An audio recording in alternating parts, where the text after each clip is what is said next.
investigated reported disturbance at Acer Plaza? 10-4 dispatcher. Verify address. That's Acer Plaza. Repeat, Acer Plaza.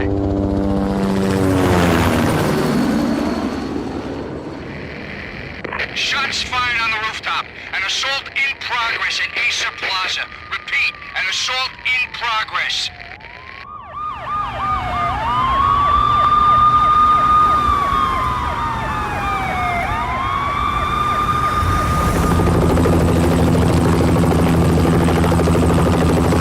It's a war zone down here. 1085 dispatcher. Need additional units. Additional units now. Officer in danger. Officer in danger. 10-5, please repeat. 10-5, all units, emergency. Officer in danger, Acer Plaza. Repeat, Acer Plaza, all units. They were all dead. The final gunshot was an exclamation mark to everything that had led to this point. I released my finger from the trigger, and then it was over.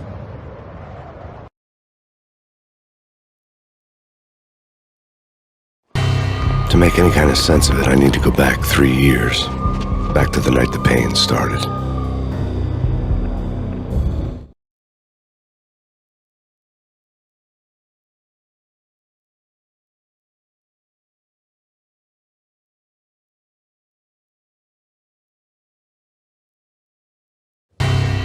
I was still on the force back then. NYPD, Manhattan, Midtown North Precinct, Hell's Kitchen. So when are you coming to work for me, Detective Payne? You'd make me work undercover in some hellhole. Sorry, Alex. Michelle and the baby come first. See? My last smoke. It's bad for the baby. That's you, Max. A regular Boy Scout. See, Alex? Still on for poker Thursday night, right? Like taking candy from a baby.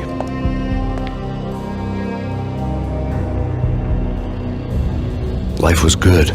Sun setting on a sweet summer's day, the smell of freshly mowed lawns, the sounds of children playing, a house across the river on the Jersey side, beautiful wife and a baby girl. The American dream come true. Honey, I'm home. But dreams have a nasty habit of going bad when you're not looking. The sun went down with practiced bravado. Twilight crawled across the sky, laden with foreboding.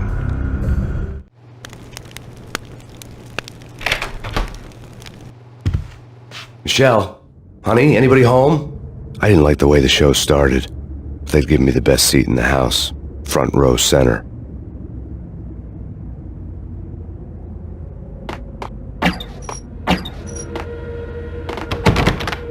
What the hell?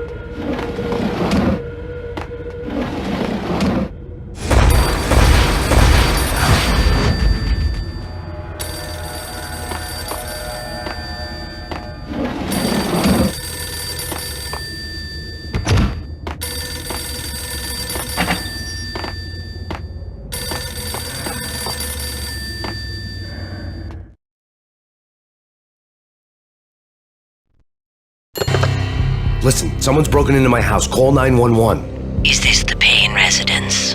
Yes, someone's broken into my house. They're still here. You have to... Good. I'm afraid I cannot help you. Who is this? Hello?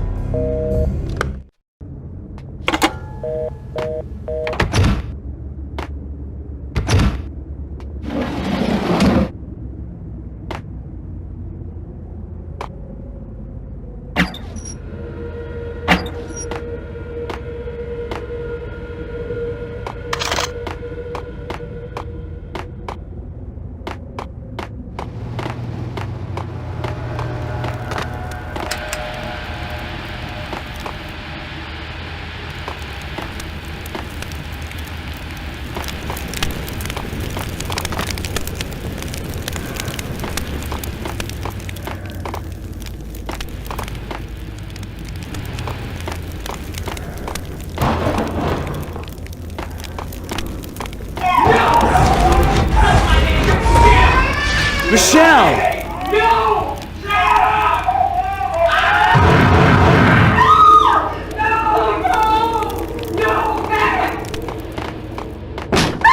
Michelle! Please!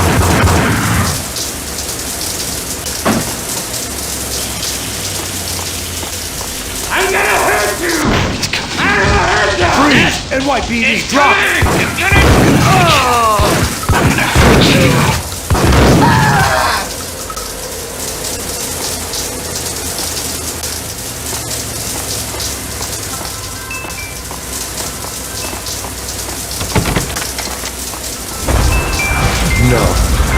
No, please, God, no.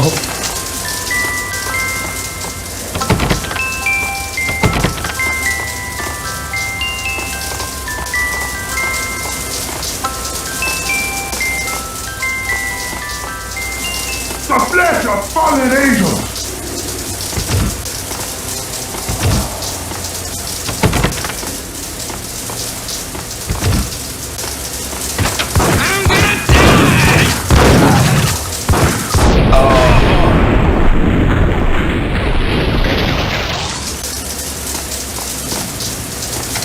No, God, no, please, Michelle.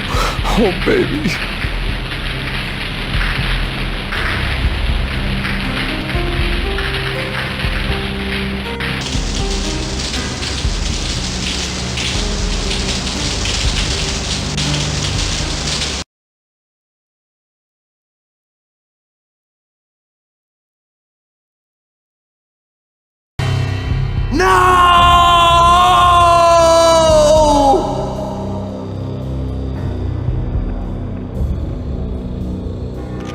That was 3 years ago. Everything ripped apart in a New York minute. The killer junkies had been high on a previously unknown designer drug, Valkyr, V. After the funeral, I told Alex I'd be transferring to the DEA. It took us 3 long years to get a break in the Valkyr case. Then, finally, 2 months ago, a dime dropper tipped us off that Jack Lupino, a mob boss in the Punchinello crime family, was trafficking. I went undercover, infiltrated the worst mafia family in New York.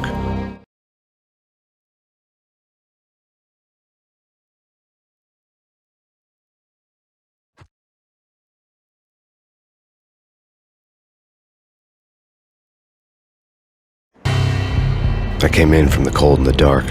Outside the city was a cruel monster. I've been slowly working my way from the small time to the big fish, trying to get to the source of the drug. Alex and BB were my only contacts in the DEA, the only ones in this decrepit city who knew I was down here. BB here. Something urgent has come up with Jack Lupino. You need to meet with Alex immediately at the Roscoe Street station. I hadn't had a face-to-face with Alex since I'd gone undercover. Outside, the mercury was falling fast. It was colder than the devil's heart, raining ice pitchforks as if the heavens were ready to fall. Everyone was running for shelter like there was no tomorrow. It didn't get any better when I got to the subway. The feeling hit me like a point-blank shot straight in the face. Something was not right about this. My Beretta stirred nervously under my coat, but the train doors had already shut behind me, and I was in for the ride. Next stop, Roscoe Street Station, and Alex.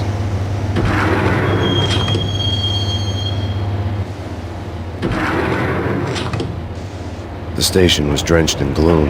Alex was a ghost, nowhere to be seen. I'd have to look for him.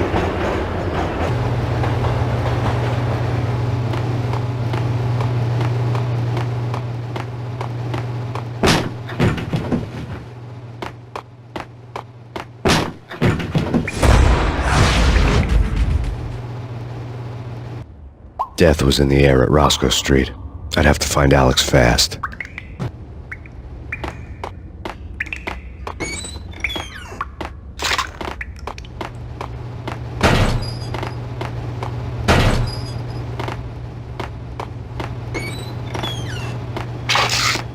The pills would hold the pain back for a while.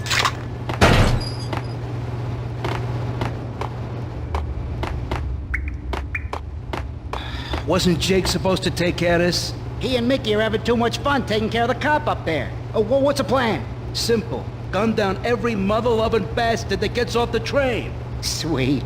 Didn't the train go already? No idea. Let's just wait and see. Hold it!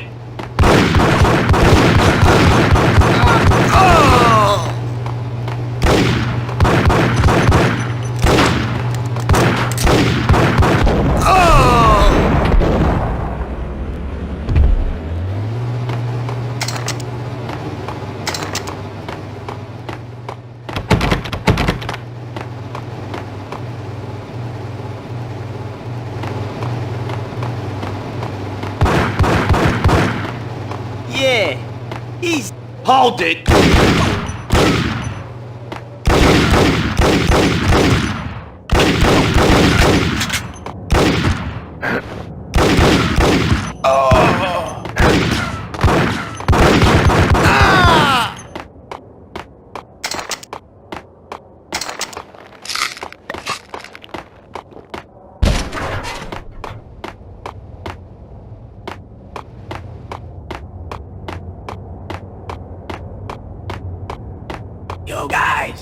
Yo, guys! Hey, we're getting up.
The security panel let out a mocking cackle. I'd need the right code.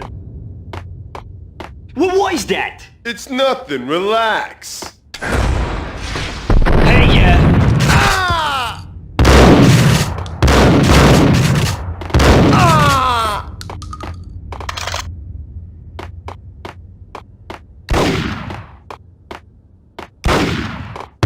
While looking for Alex, they had ended up in the middle of a big-time crime operation.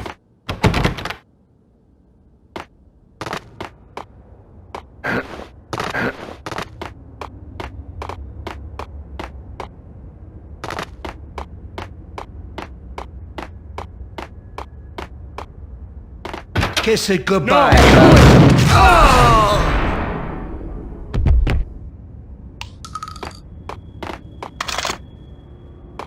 You saved me, man. What's going on here? A massacre. These armed thugs just appeared from nowhere. We need to get help. I can make the call from the control room 1 floor up. Can you take me there? Sure, sounds good. Follow me.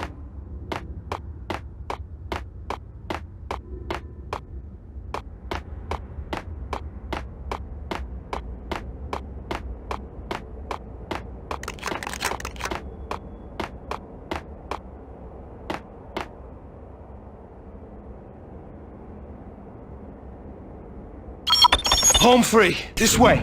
Hey! look out!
The train lit up like a Christmas tree. The power was back on.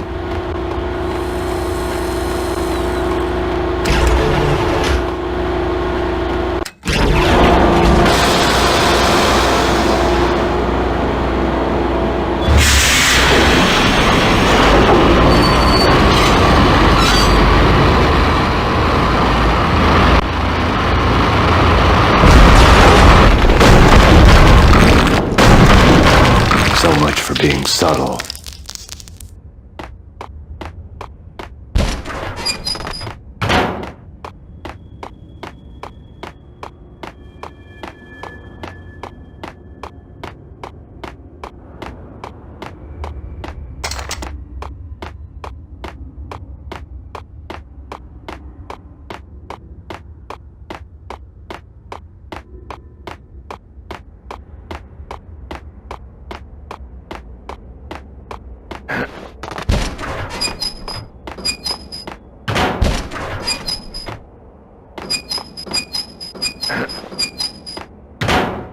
Hey, yeah.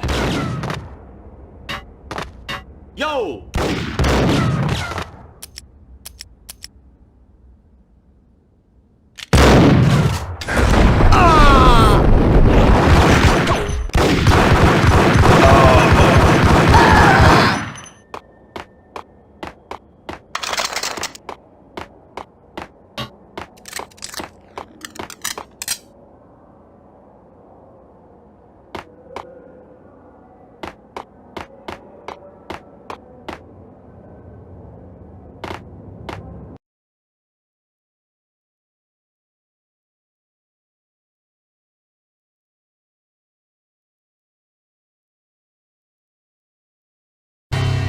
The rusty door led to an abandoned part of the station, closed off since the early 40s. Something big was going down at Roscoe Street.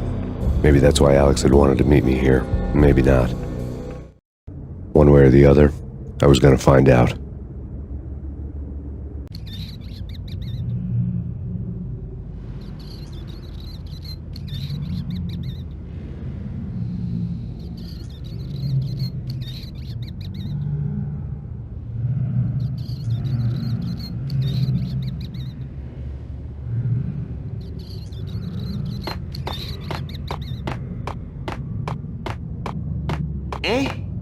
Not. Forget it. What the?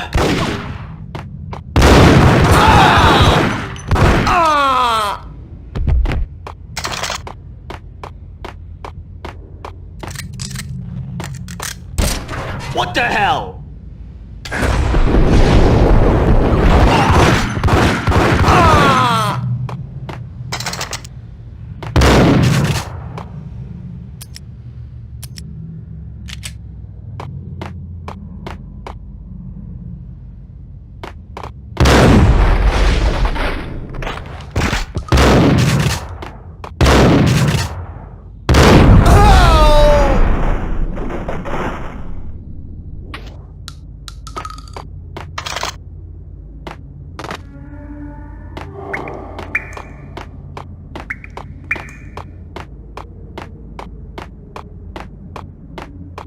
Like Lapino. Now that's spooky.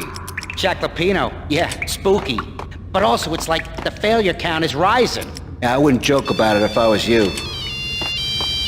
Yeah? The station's not secured. Someone decided to play hero upstairs. That's all we need.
was that?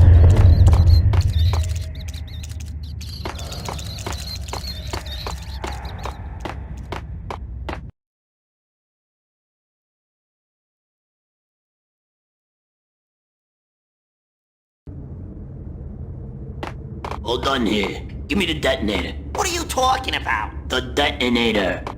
Ice him!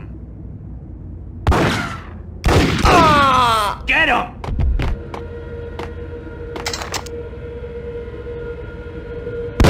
What the hell?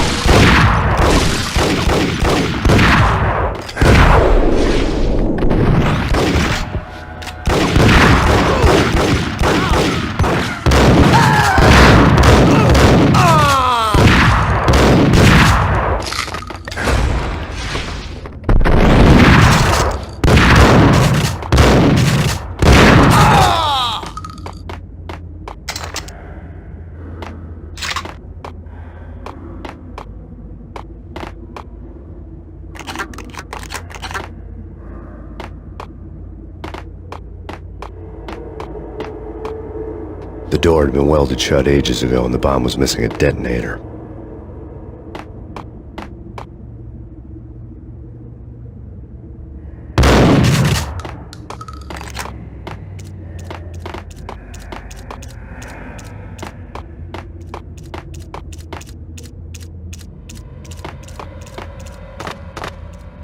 Okay, fellas.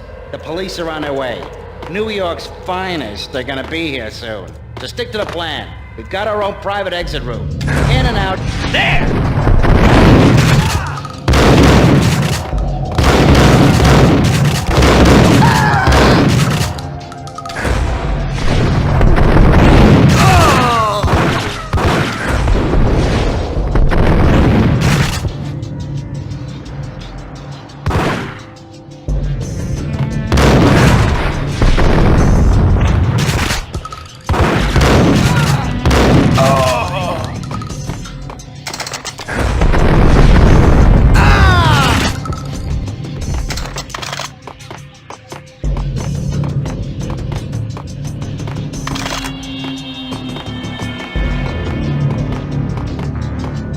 Here is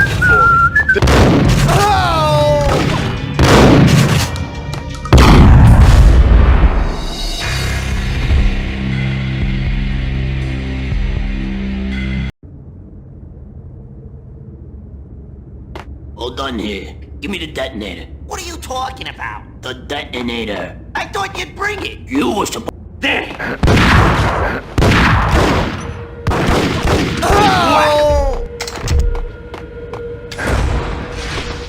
What the hell?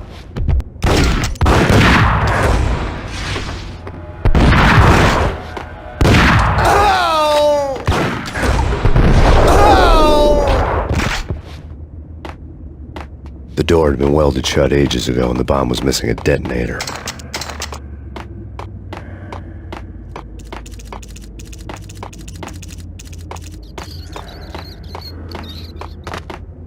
Okay, fellas. The police are on their way. New York's finest. They're gonna be here soon. So stick to the plan. We've got our own private exit route. In and out, do your thing. Wham bam, thank you. Got him down!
bank robber score lay on the table.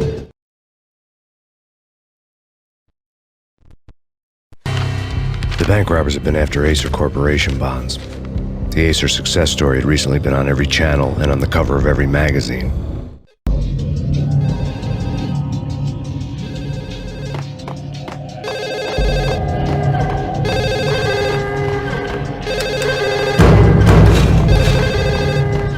The bank robbers had left their tools on the table.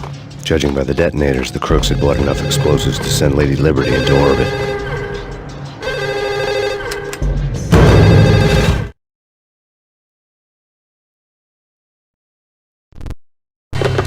We come to you now live from the crime scene. Who is this? Right back at you. This is Deputy Chief Jim Bravura from the NYPD. You are to cease your criminal activities and surrender immediately. Sure thing, Jim. Me and the boys have been talking and everyone's real sorry. They'll never do it again. Who the hell is this? Being placed at the scene of a bank robbery wouldn't have tipped the odds in my favor.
Hold it!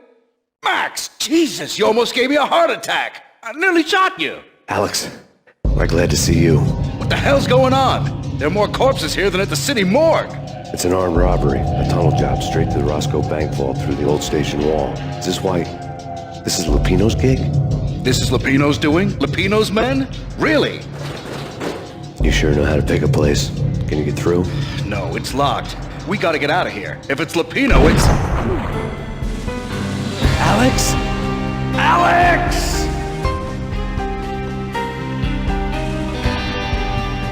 There was nothing I could do. He was dead. I could tell by the empty, accusing stare of his eyes.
Alex had kept me relatively sane for the past 3 years.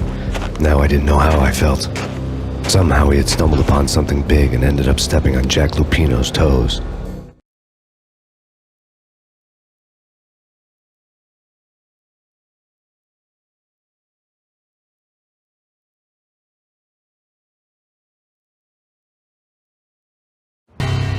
Lupino ran his racket of sex, drugs, and contract killings from a sleazy hotel in a slum block of tenements. The NYPD was closing in. I could hear the sirens. Their wail was a crescendo. Lupino thought he could get us by taking Alex out and leaving me to take the fall for it. All he had gotten was my attention.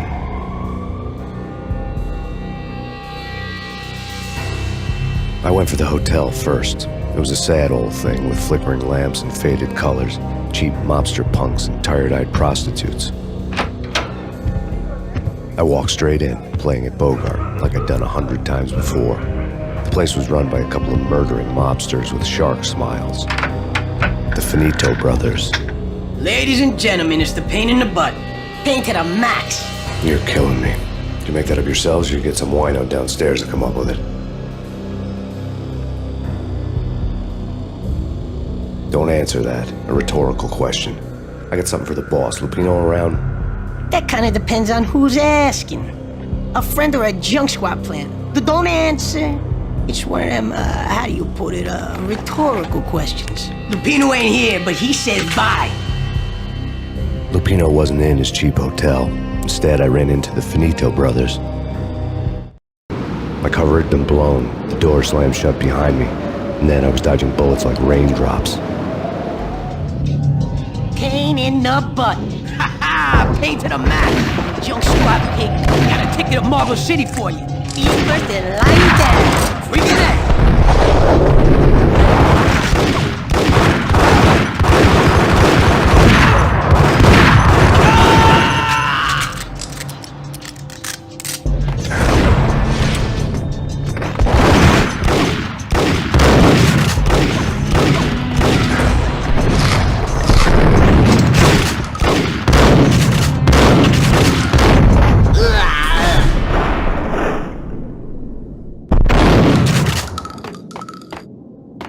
A letter on the desk caught my eye. Bosses! Everything all right? Bosses! Joey! Vigilio! You all right in there? They're not answering. Call the others. Tell them to come quick. Okay, but we can't wait for them. We gotta go in now. Bosses! We're coming in! Hey!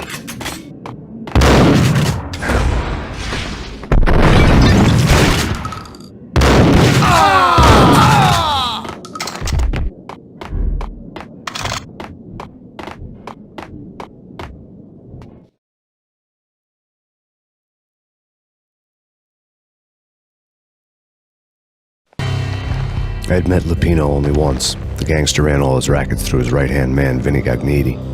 Gagniti was a high-strung whiner on the verge of breaking apart, like an overamped Energizer bunny. He had the brains to run the business, but he lacked the balls, always falling short, taking his frustration out on underage addicts and call girls. The V deal goes down at your hotel. Jack's exact words, quote, "Vinny, you're in charge of this one," unquote. Rico Muerte's coming to see it through. Anything goes wrong and everybody's gonna get dead. Goes double for you. Treat this guy real good. Anything he wants, you give him. Don't screw this up or you're finito, finitos. A V deal meant added security, locked doors, and lots of nervous thugs with itchy trigger fingers. I'd seen nothing coming in, but that didn't mean it hadn't been there. Rico Muerte was a regular Kaiser Soze, a spook story told to keep the apes in line. 313. The Finitos had scribbled Muerte's room number on the note's margin.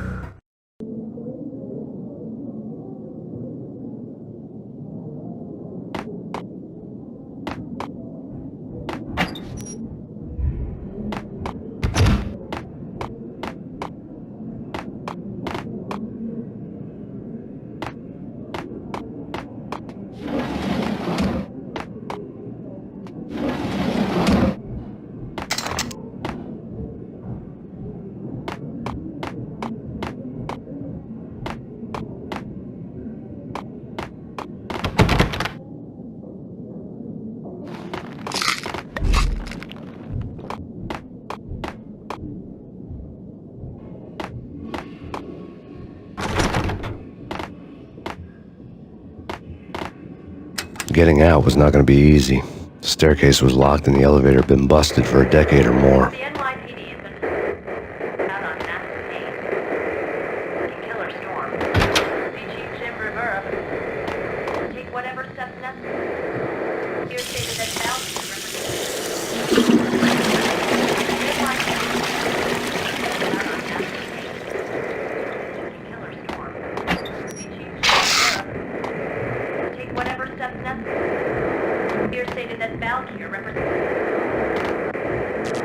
the NYPD has been out on massive Payne. Killer storm. Chief Jim Rivera. Take whatever steps necessary. Here stated that Valkyrie represents the NYPD has been out on massive Payne. Killer storm. Chief Jim Rivera. Take whatever steps necessary. Here stated that Valkyrie represents the NYPD is out on massive Payne. Killer storm. Chief Jim. In his press conference today, the mayor stated that Valkyr represents a clear danger to New York and called for drastic actions to eliminate the problem. On today's top story, the Valkyr crisis worsens with the murder of DEA Special Agent Alex Balder. Special Agent Balder had been shot repeatedly from a point-blank range. The gunman has been identified as Max Payne. The noose is sure to tighten around this fugitive criminal as more NYPD units join the search to apprehend him. I had just gotten my 15 minutes of fame.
Yeah, something's wrong with the bosses. Payne's there and they're not answering.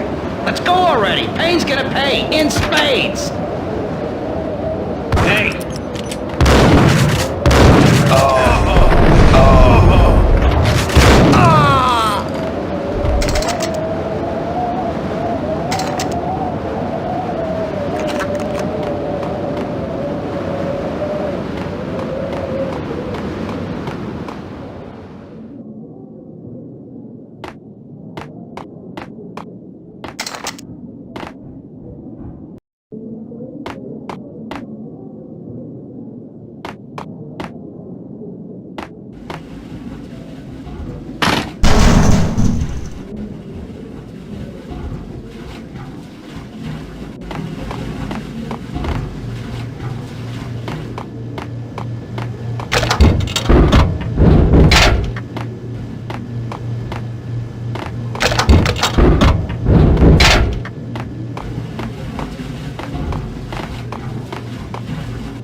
Previously on Lords and Ladies. Lady Amelia, Marquis Valentine asks for an audience. Thank you, Lawrence. My lady. My lord. And now, an all-new episode of Lords and Ladies, brought to you in part by Acer Corporation.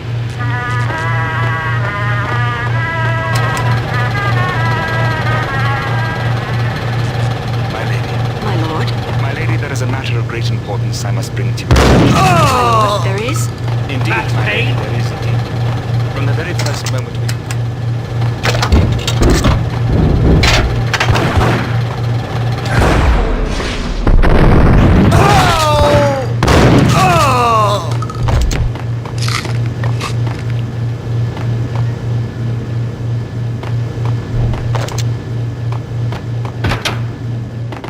I don't know. V-head junkies could go off without a warning. I had to be careful. I know.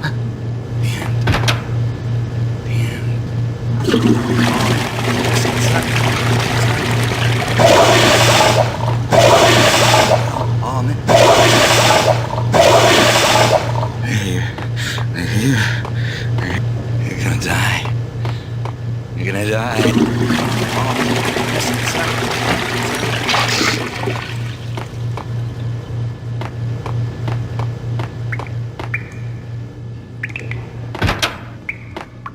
There he is! There!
Piece of crap! Ooh, careful! It might... What? Ah! Ah!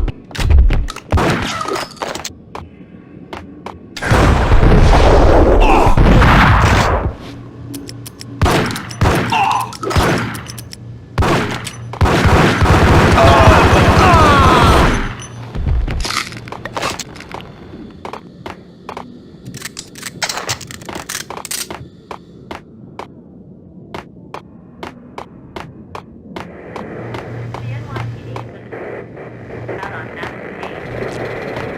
Killer storm. Chief Jim Rivera. Take whatever steps necessary. Here stated that Valkyr represents...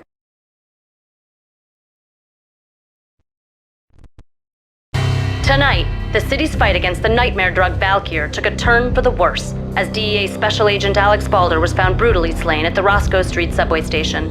A suspect was seen leaving the site only moments after the shots had been fired, and the NYPD is currently in pursuit of Max Payne, a repeated felon believed to be armed and extremely dangerous. And now the weather. The worst winter storm in recorded history continues to pound the city. The NYPD has been...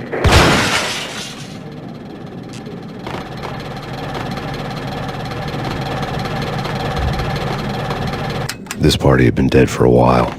I couldn't say I was sorry I'd missed the show.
I'd found Muerte's room. Eh? No. Eh? Forget it.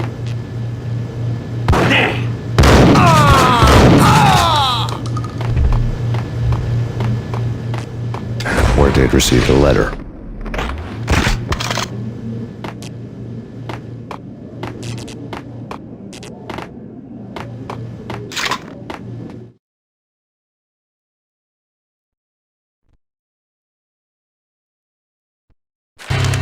Our investigation had turned up nothing to link Angelo Punchinello, the head of the Punchinello family, to Val Kier.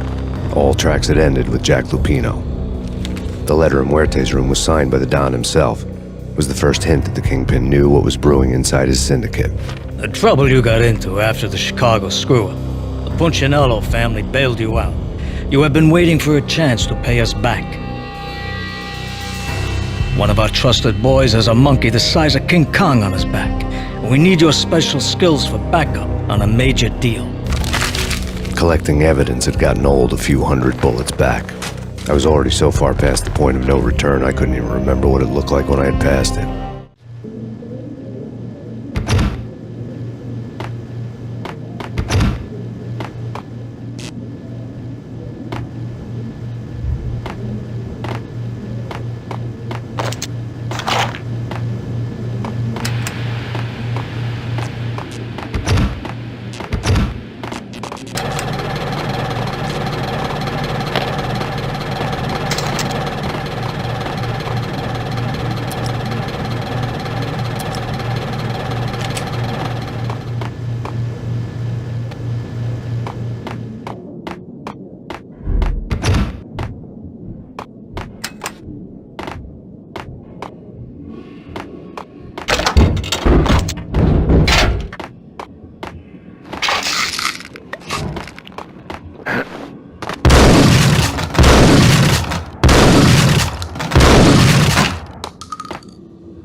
What the? Told you. God damn! I thought it was a bomb for sure. What the?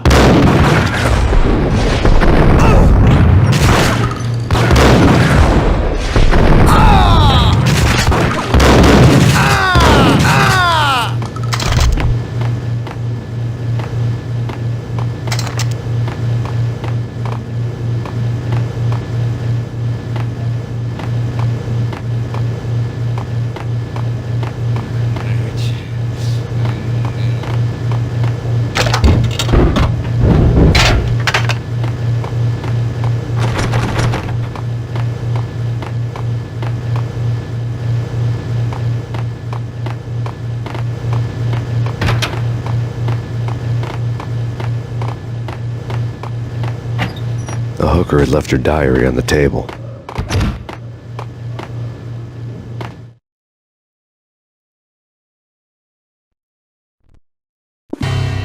The diary belonged to a hooker named Candy Dawn. The read would have made a vice cop blush.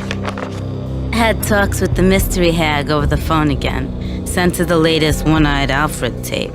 As long as the hag keeps paying for the tapes, the old man could come every day for all I care. She had a nice sideline, making secret X-rated flicks of her clients and selling them to the highest bidder. They would get her killed if her V-fix for the day didn't do it first.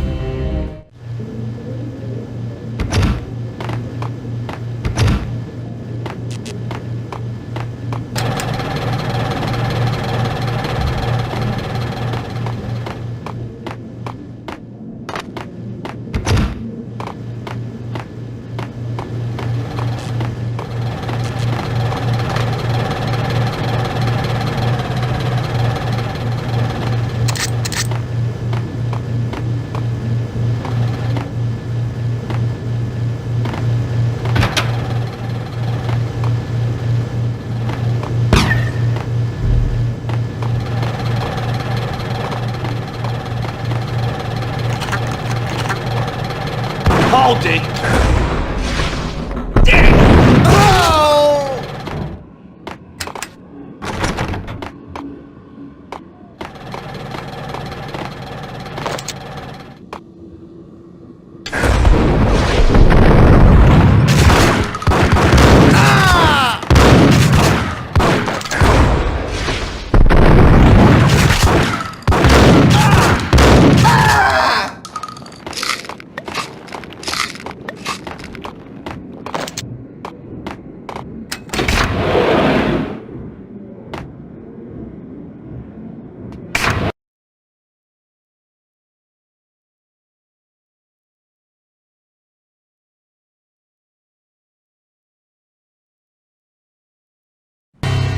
The old service elevator rumbled down to the bowels of Jack Lupino's hotel.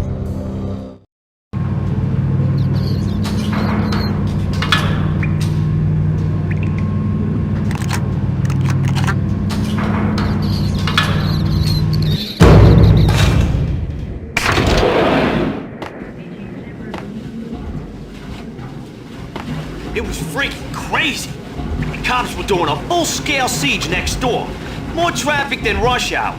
I mean, bleeding bastards running back and forth, Ronnie and Jimbo to throat, and in the middle of all this, ice 'em.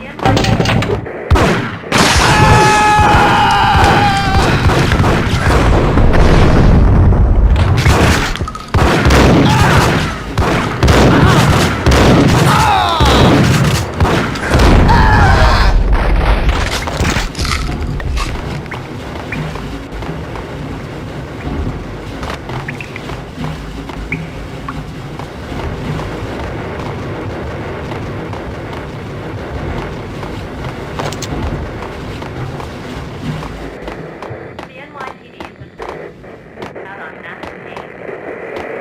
Killer storm. See Chief Jim Rivera. Take whatever steps necessary. Here's the...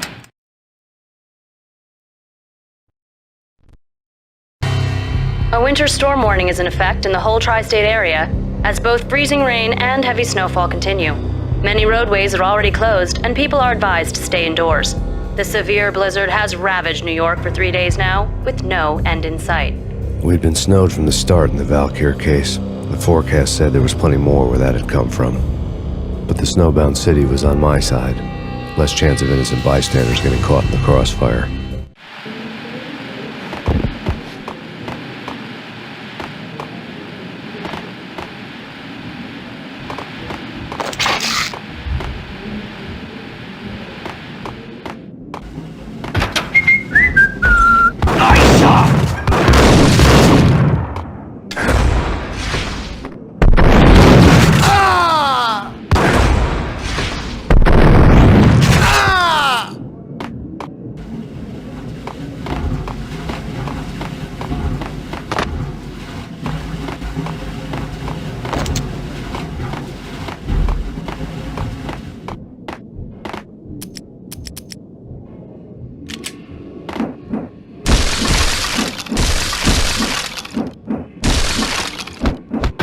What the hell?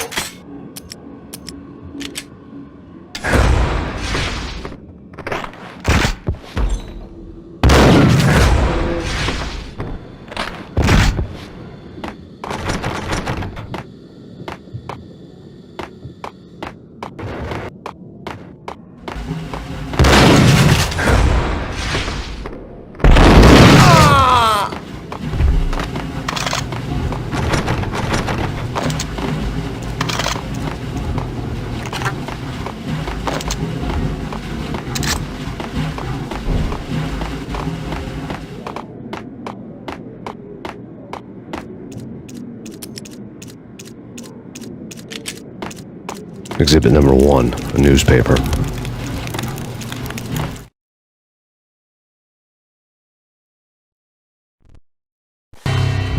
A dead man tied to a chair lay on the boiler room floor. Captain Baseball Bat Boy has an unbeatable track record in superhero death matches. But a six-pack of root beer gets me every time. The murder weapon was a baseball bat, now lying in a pool of drying blood next to a newspaper folded open on a Captain Baseball Bat Boy comic strip.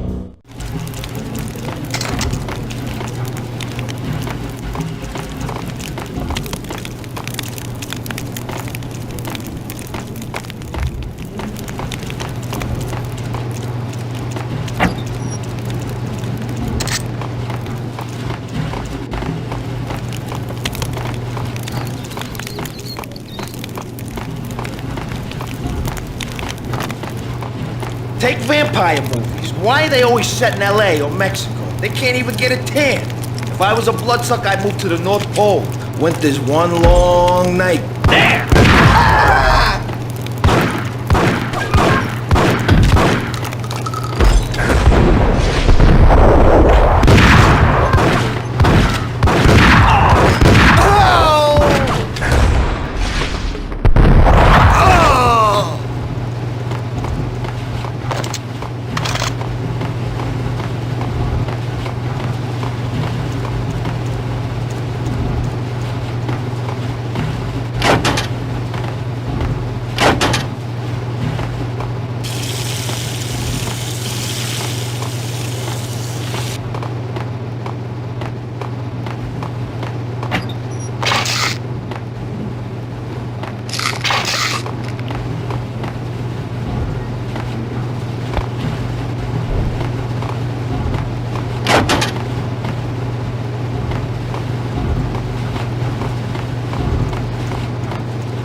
Chill with the guns.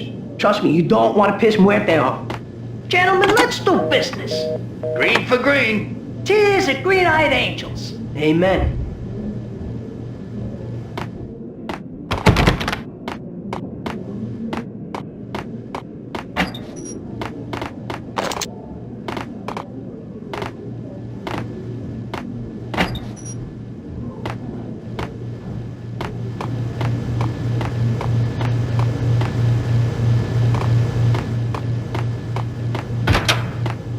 Get him!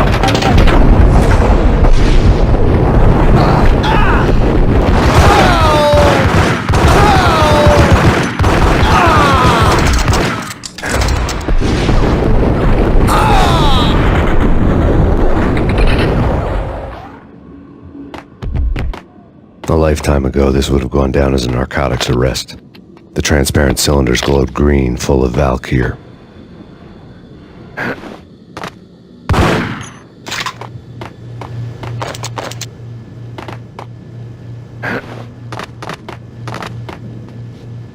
It was dirty money.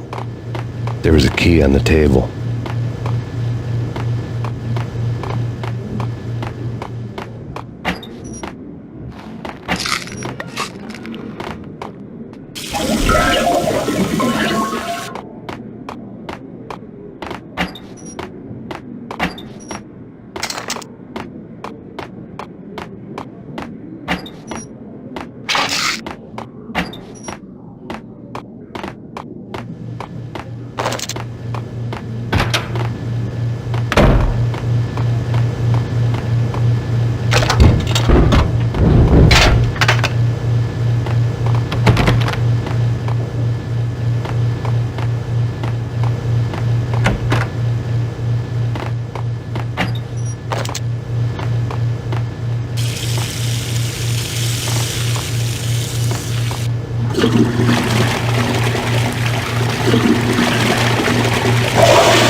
Two mad dog killers, ready to murder each other.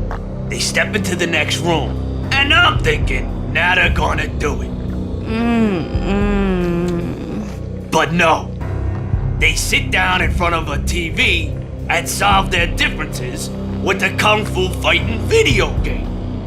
I tell you, Candy, I was so depressed, I strangled them both with the video game cables. Oh, Rico, you're so bad. I am, ain't I?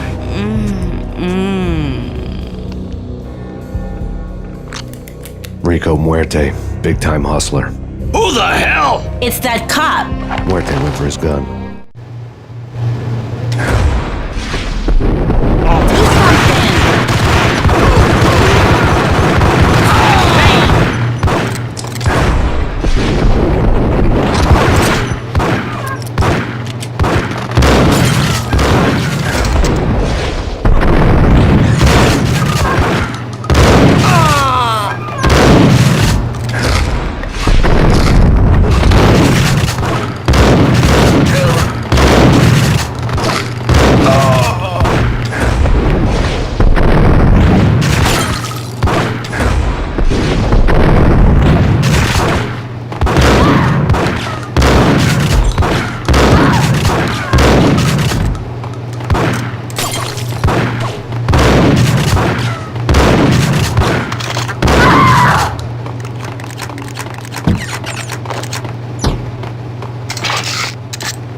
The antique switchboard was still in use.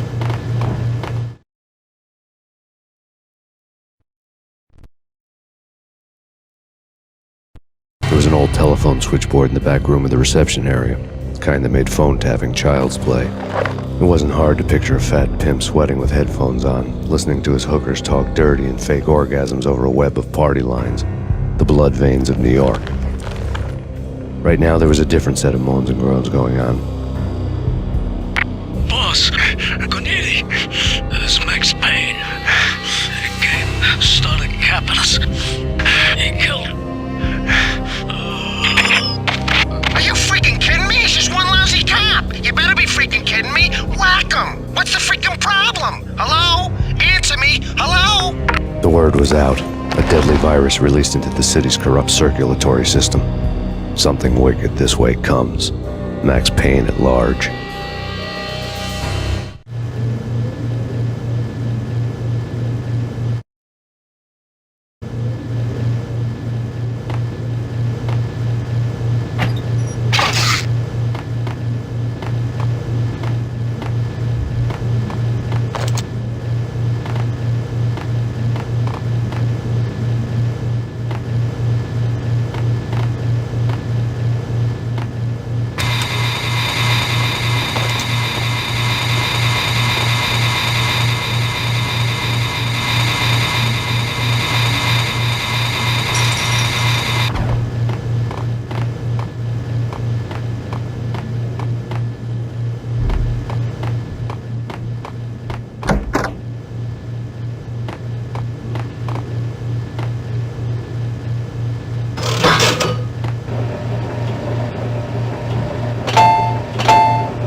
turn around, walk away, blow town. That would have been the smart thing to do. Guess I wasn't that smart. Lupino's tenement buildings were a seedy hangout for all kinds of sleaze. A liquor store, a pawn shop, a laundromat full of mobster bookies and loan sharks. The list went on. The how and why of it was a mystery to me, but they knew I was a cop. They knew I was coming, and they were going to get real trigger happy about it.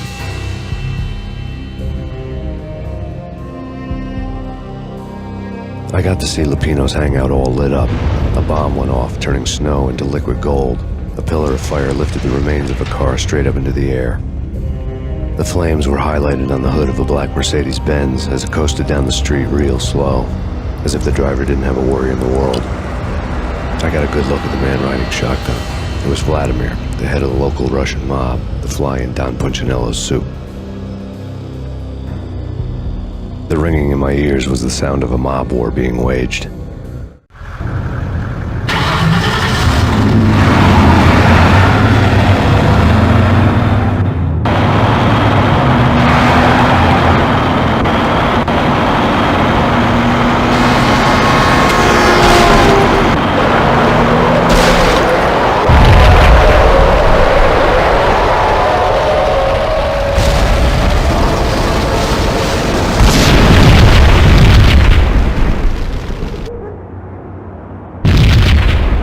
Another bomb exploded inside the closest slum building.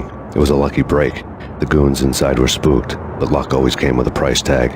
More bombs could still be ticking inside, and the cops would already be on their way. Jack Lupino's suite was on the top floor. At least it used to be, before the explosive makeover.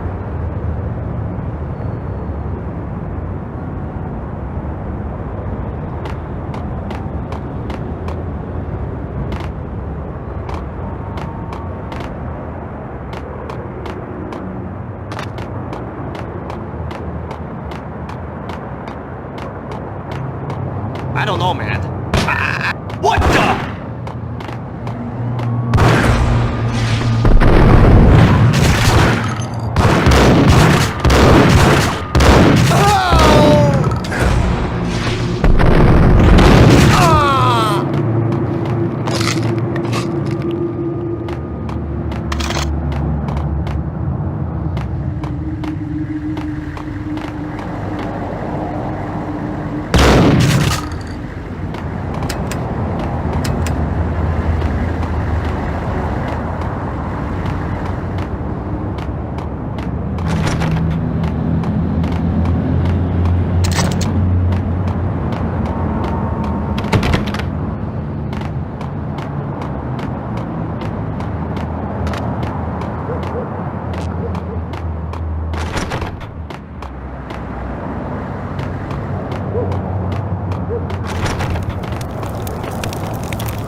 The headlines were a depressing read.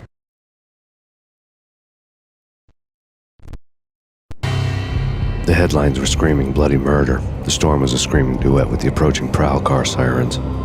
It was all a scream when you were down for the count and wanted for murder.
whole building was rigged with explosives.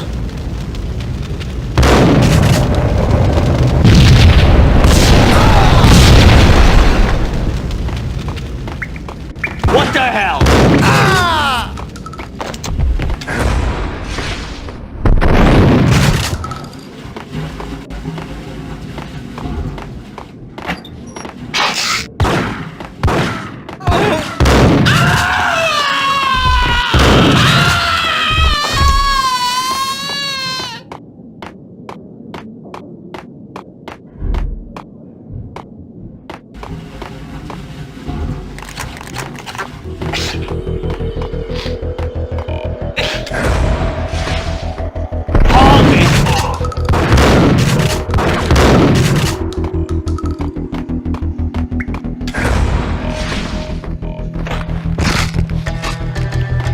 What the?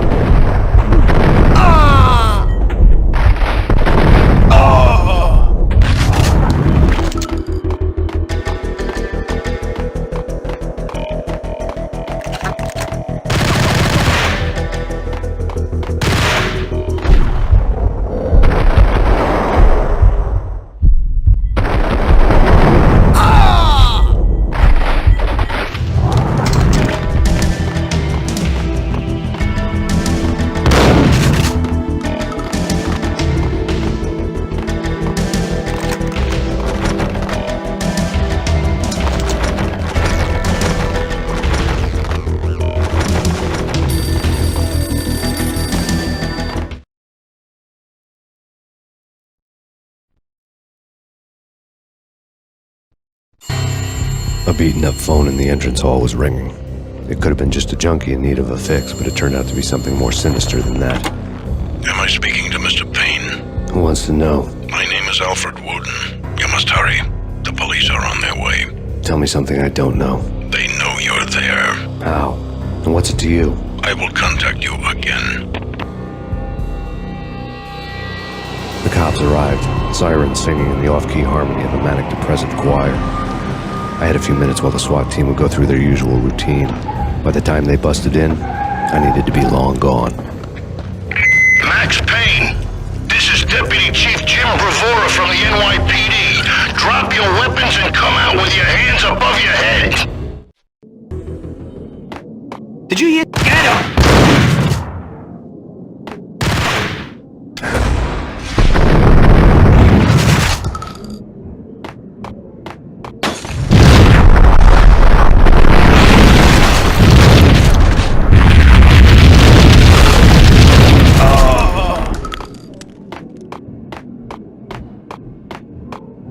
I needed a key to get past the locked door.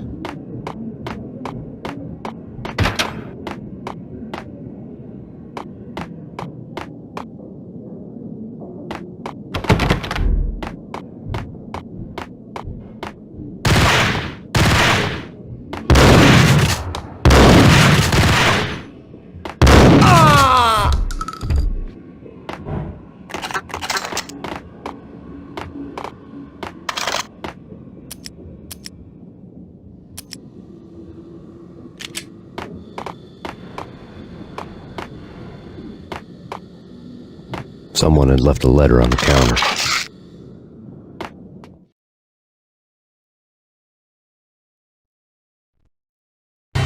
Suddenly it all made sense. The bombs, the Russian mob boss making an appearance in person. Gagniti was his usual self, all talk and no walk.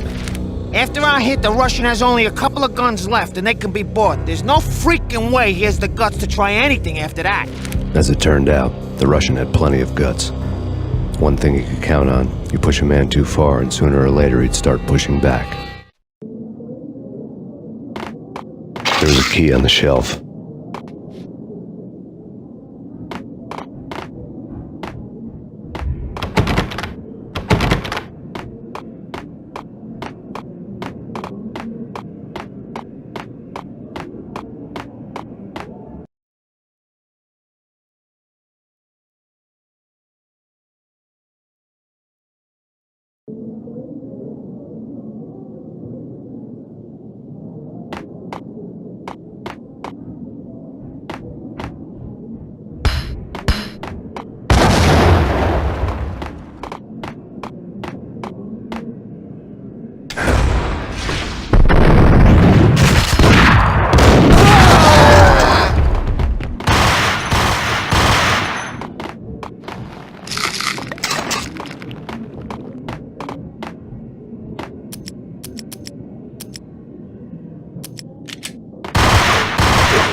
The bombs had destroyed all the stairs up to Lupino's office. The alternate route led there by way of adjoining rooftops.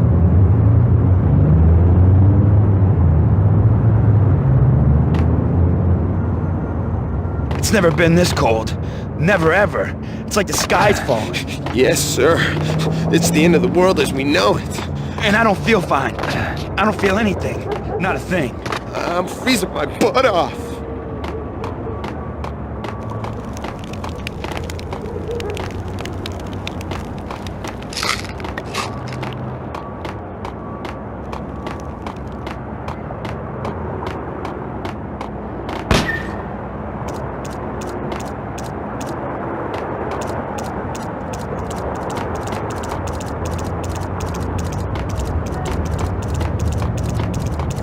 To get to the roof, I'd need to get to the elevator through the locked door up ahead. Pizza delivery. Never seen you before. Buzz off, Joker.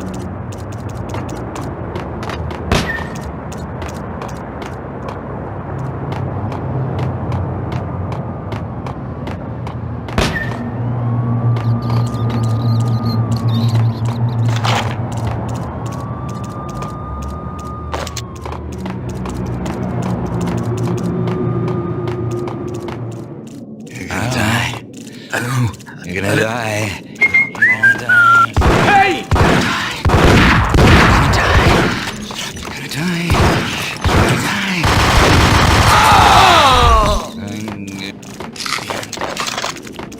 I think I died.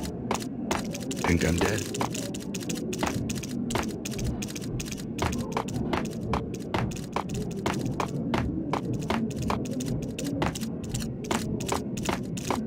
It's coming. Oh. It's coming. No! I know. It's coming. You're gonna die. It's coming! What the?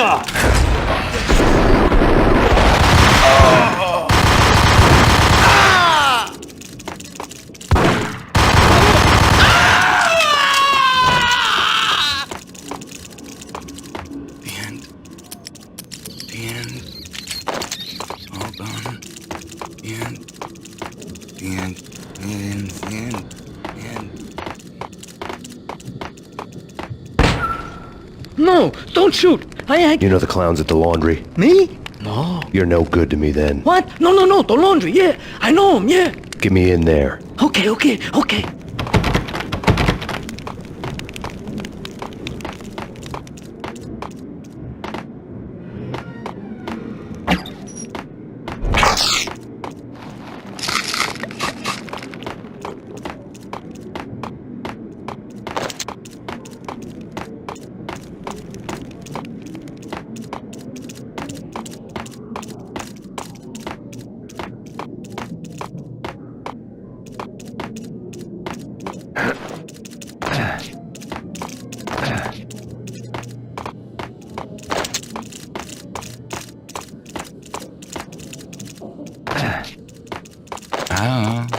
I don't know.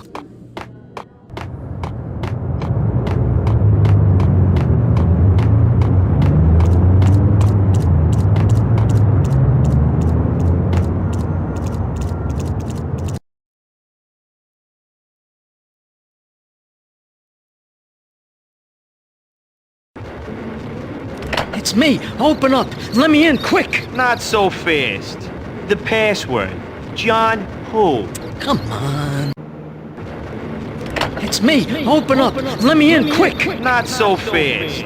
The password. John who? Come on.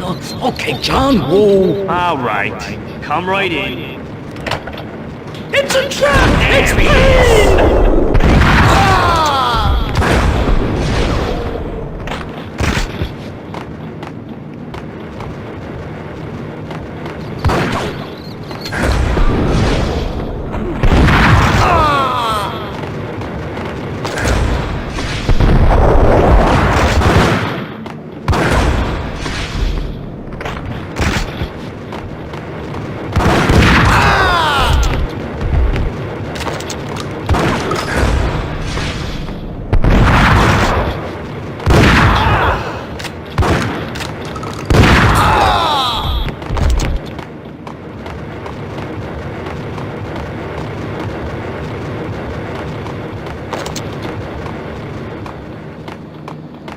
was dirty money.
Hold it! Whatever steps necessary. Here stated that Valkyrie. The NYPD out on massive aid. Killer storm. Chief Jim Rivera.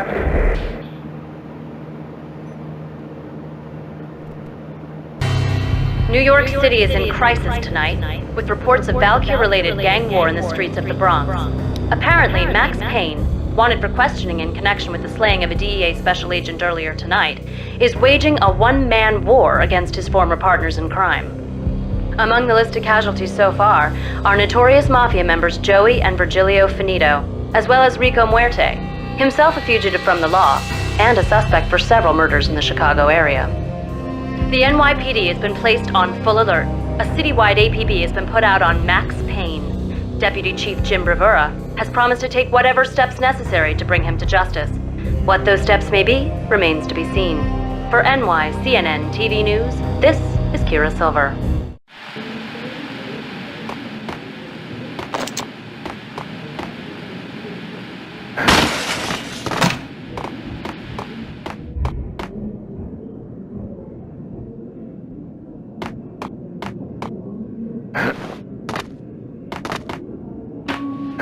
This week, address unknown.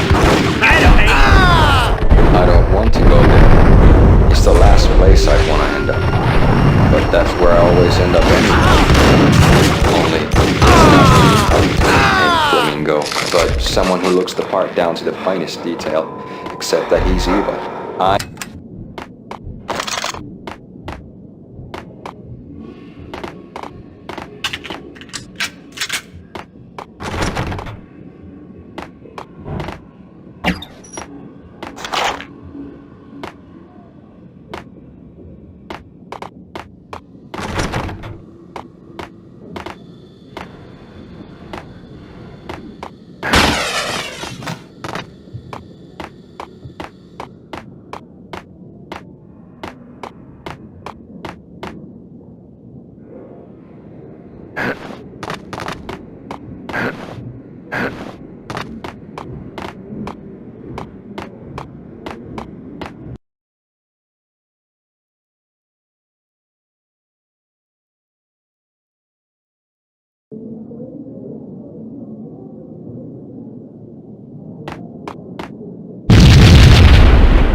Hold it!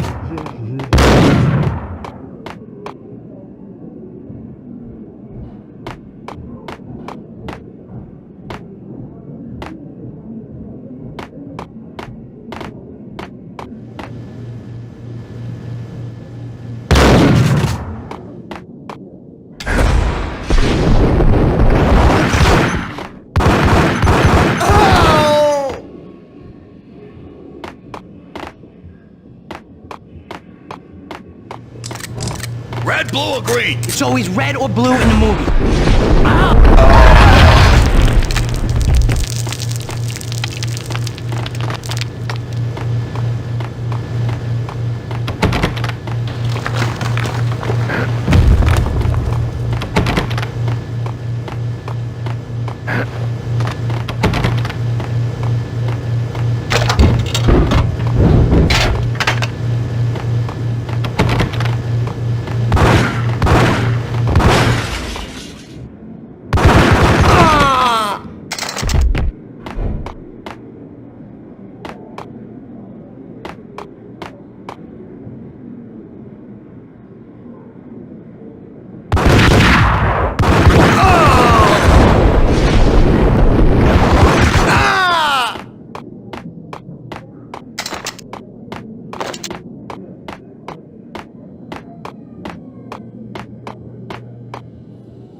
What are you doing? This is war! Freaking war!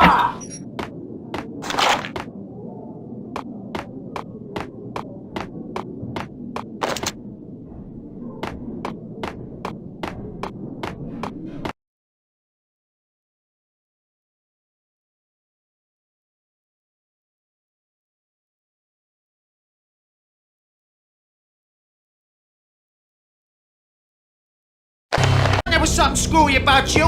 What do you think you're doing? You're a freaking cop. You ain't got squat on us. You can't just come in here waving your piece like it meant something. Yeah! Oh my God! Oh God, you shot me! Ah! You're dead, Payne! And what the hell are you waiting for, you apes? Kill him! Kill him! With pleasure, boss. Gognitti bailed. I made like Chow Yun Fat.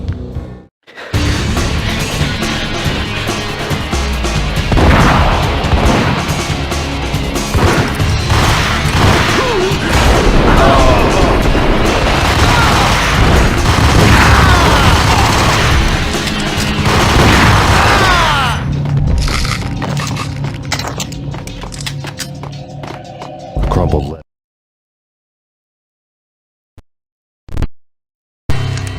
The letter was addressed to Don Punchinello, but Vinny had never had the nerve to finish it. Jack's gone voodoo. Just the other night, he shot Dino because he wanted to see what his brains looked like splattered on the wall. He's a freaking mad dog. We're running out of men and business fast. Gognitti had been living in mortal fear of his boss. Jack Lupino was a psycho. It lay on Gognitti's desk.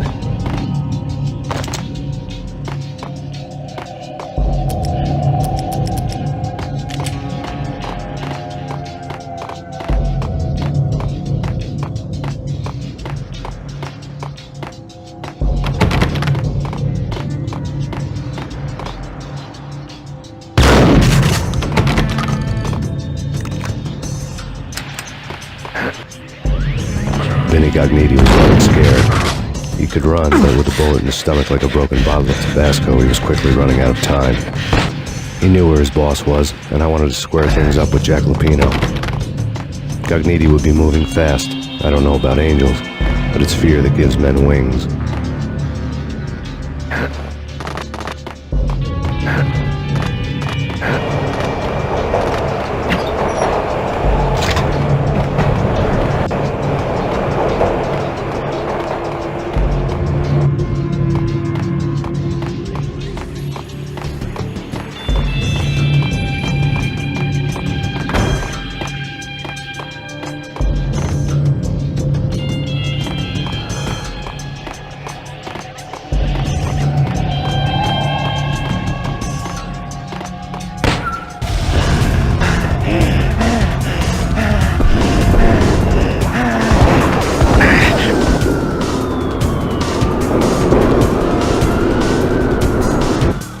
Gognitti hitched a ride.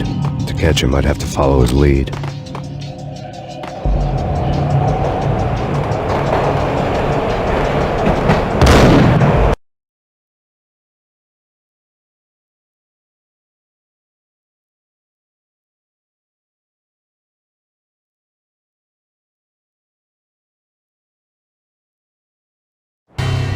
This was my second train ride of the night. The way it started didn't promise anything better than the last one. Freezing wind tearing at my face like sandpaper and razors, ice hard and slick under my hands and feet. And somewhere in the background, the wail of sirens, the city howling after me. New York sped by in fast forward. Dark rooftop water towers and a dead forest of antennas and chimneys, all a blur. When the train he was riding slowed down, Gognitti made his move.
Hey, yeah.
NYPD, you on the roof. Drop your weapon and lie down. I repeat, drop your weapon and lie face down. It's Payne! He's coming down the stairs! Shoot the bastard! Okay, boss, you got it. No problem.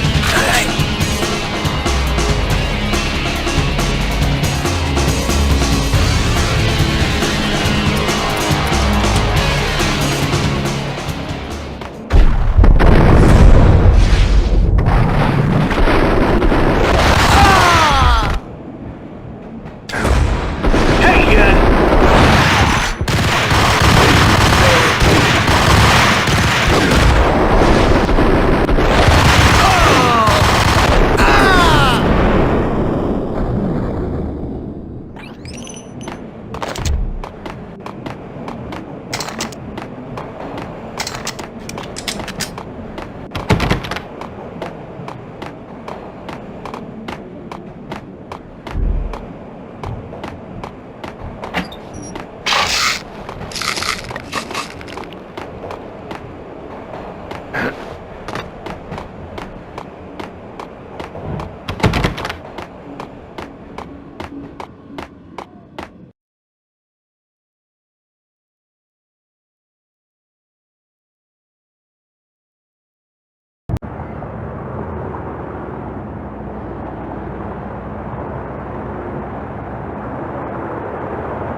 freaking rich. Even richer than that, wise guy. Freaking rich. Hey, on a rope! The skylight!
The NYPD has been out on an active case.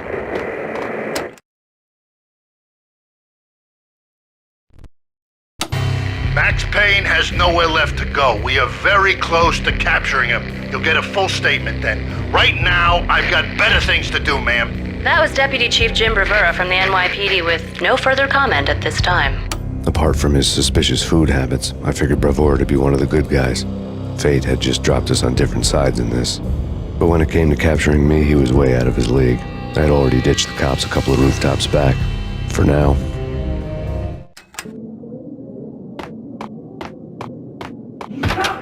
I can hear him. Ready? Point at the door. Okay. This is it. Any moment now, Payne's gonna bust through it. Ice up!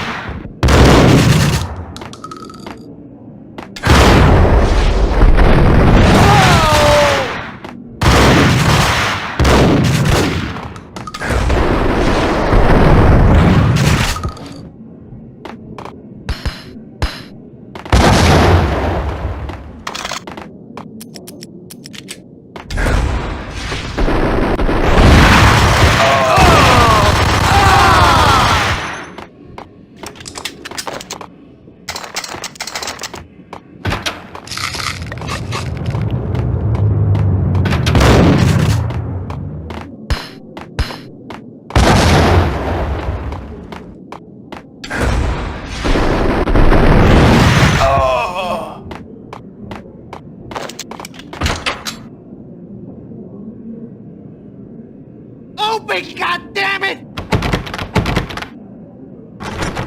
Payne! I'll kill you, you lousy freaking cop!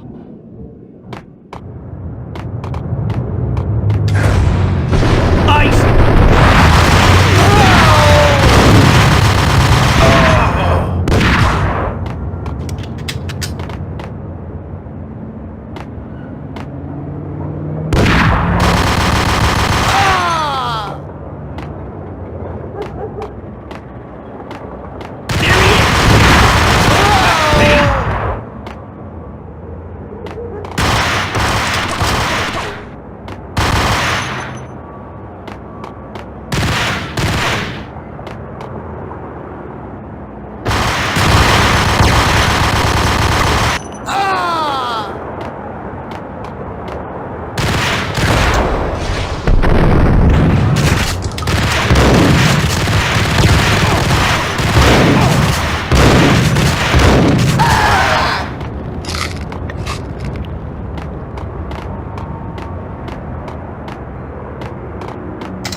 Gagniti ran out of steam in a dead-end alley with steam boiling out of the sewer grates like all the fires of hell were burning high beneath us.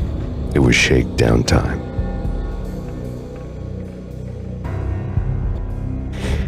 Where's Lupino? Screw you! Bad start, Vinny. Police brutality! I rate pretty high on that. You can't just hurt me in cold blood? Just keep telling yourself that. Listen good, Candyman. I'm not gonna be anybody's fall guy. I want to know where your boss is hiding. There was no glory in this. I hadn't asked for this crap. Trouble had come to me in big dark swarms.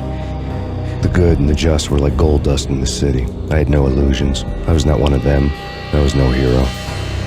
Just me and the gun and the crook. My options had decreased to a singular course. I'll tell you, just don't hurt me no more. Lupino's at Ragnarok, the nightclub. Book me, take me home into the freaking jail, just don't hurt me. Your rights will be read at your funeral.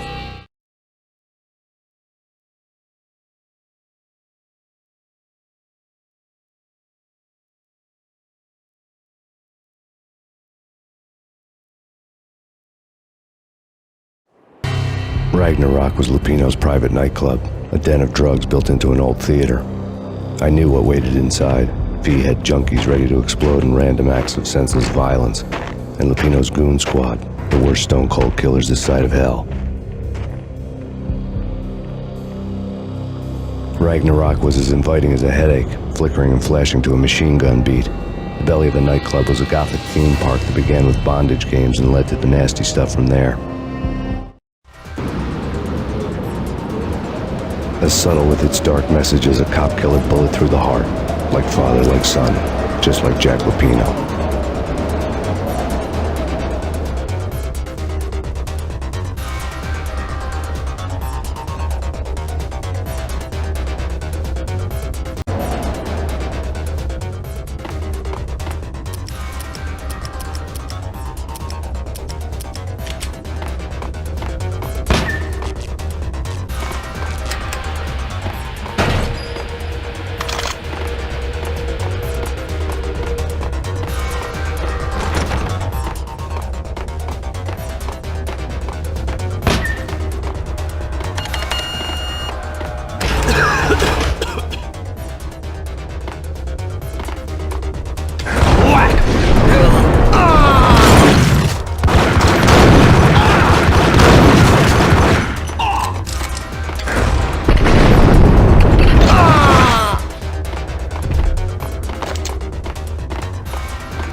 The book had never been a bestseller.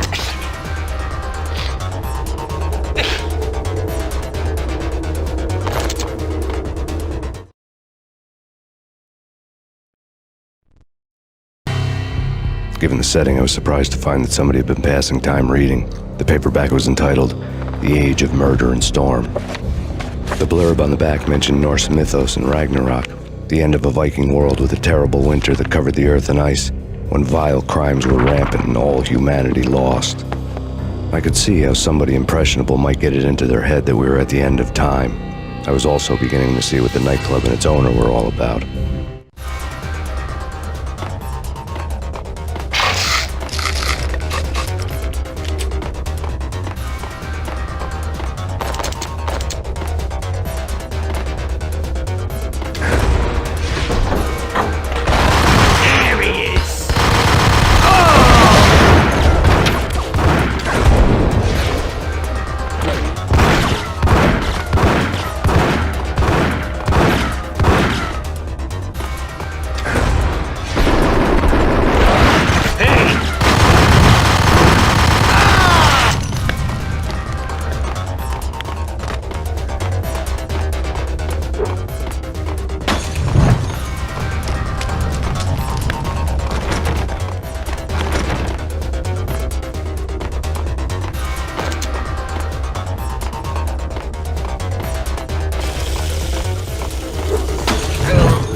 books on the occult had been piled on the table.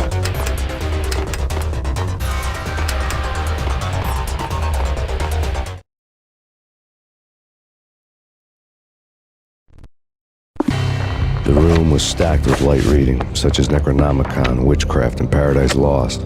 Old exotic titles like Malleus Maleficarum and De Umbrarum Reini Novum Portis. Books with pentagrams on their covers, all dealing with the occult and the infernal, lying between stacks of horror videos and a couple of Ouija boards. The only thing I could take seriously was the thought of Lupino taking it seriously. He had been spending a lot of time getting intimate with the guy downstairs.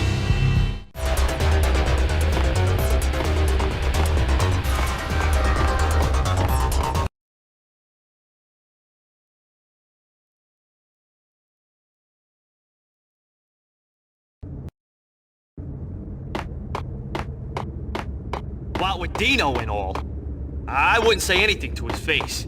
He might not... Who knows what he'd do? It's Payne!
Karaoke never was my scene.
Damn!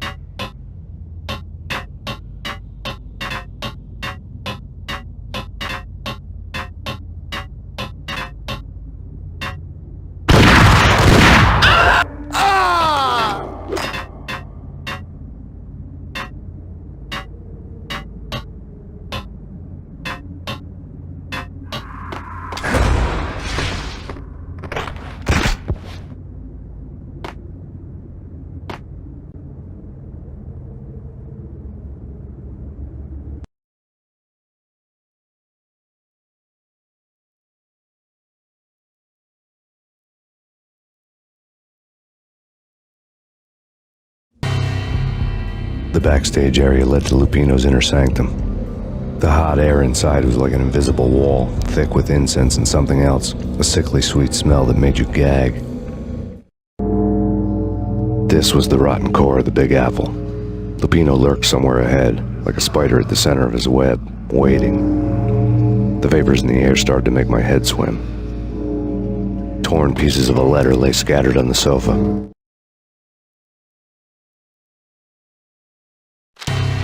Punchinello had threatened Lupino in writing. The note had been torn to pieces, bloody fingerprints all over them. Don't want you to think that one of my boys is not playing with a full deck.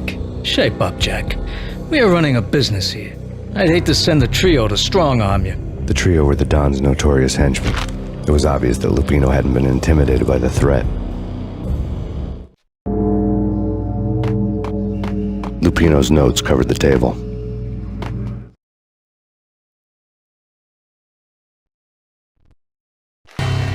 Jack Lupino was crazy, all right. The table was scattered with notes of demented arcane nonsense written in rusty blood, a mishmash list of demons, devils, and dark gods evoked. Beelzebub! Asmodeus! Baphomet! Lucifer! Loki! Cthulhu! Lilith! Hela! Blood given to you all. He was after that old Faustian deal, your soul for power and fortune. Just sign on the dotted line with your blood. Lupino's notebook lay on the pedestal.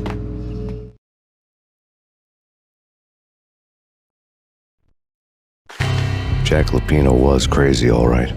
Mythic wolves, let loose to devour the sun and the moon. Lupino is the wolf. I'm Mr. Beast, the big bad Fenris wolf. I'm the end of the world man, wearing the flesh of fallen angels. After Y2K, the end of the world had become a cliché. But who was I to talk? A brooding underdog avenger alone against an empire of evil, out to right a grave injustice. Everything was subjective. There were only personal apocalypses. Nothing is a cliché when it's happening to you.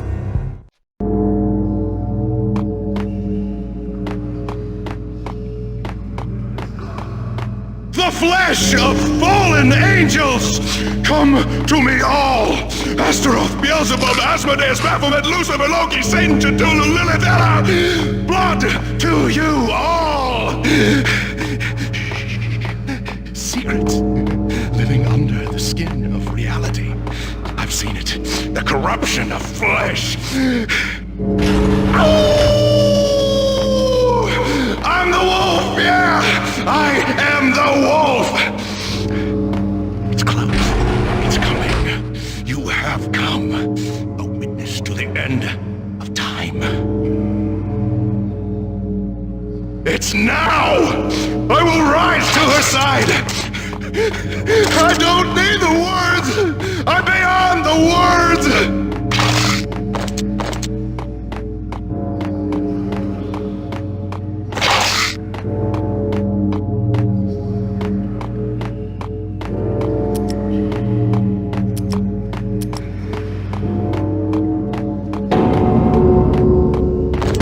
Hold it!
had known there'd have to be a catch in it somewhere, and this one was the Empire State Building of catches.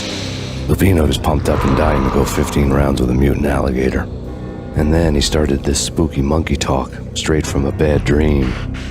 Mine. I have tasted the flesh of fallen angels. I've tasted the devil's green blood. It runs in my veins. I've seen beyond a world of skin, the architecture of blood and bow and arrow. Death is coming! She is coming, and hell follows with her. This is the twilight winter. I am ready to be her son. Her time is now, and all who stand in her way must die!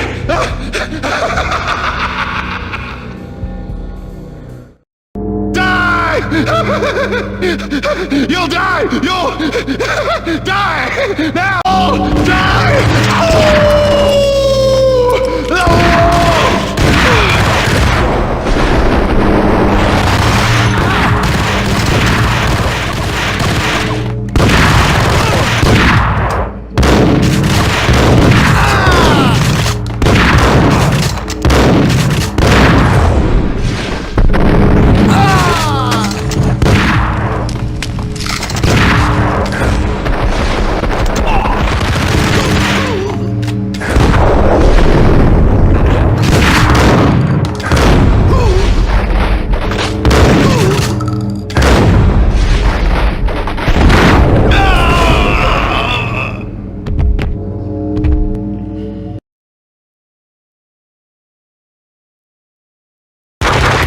Lupino finally went down. I wanted to make real sure he'd stay that way. V was a bad monster. Turned them into friggin' zombie demons from outer space. I think he's dead already. Huh? And that's when it happened. But dead or not, you've got the wrong guy. In stepped this knockout femme fatale holding a gun to my face.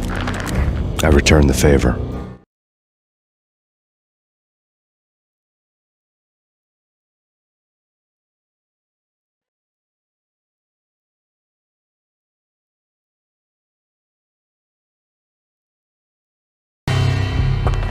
Lisa Punchinello. Lisa Punchinello was the Don's wife. Mona Sachs. Lisa's evil twin. Your safety's off, evil twin. You might hurt someone with that gun of yours. Lisa's the damsel in distress. I'm the professional. I'd blow you away without batting an eye. Sure, and you can check out my credentials splattered all over this joint. Jack couldn't have framed you. Not the state he was in. We're after the same slime bag. Angelo Punchinello's the one who murdered your friend and framed you with it. You know this for a fact. I've got my sources. I don't have a clue these days. I just shoot them as they come. Who put a contract on the Archfiend? This one's mine. I hate the guts of that sadistic wife-beater.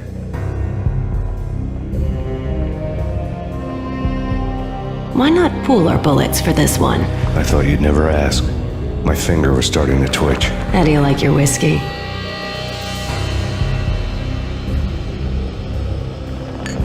I'm easy, as long as you don't try to slip me a Mickey. You're a real angel, Max.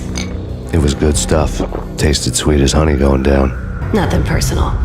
Can't risk you going berserk and getting Lisa killed.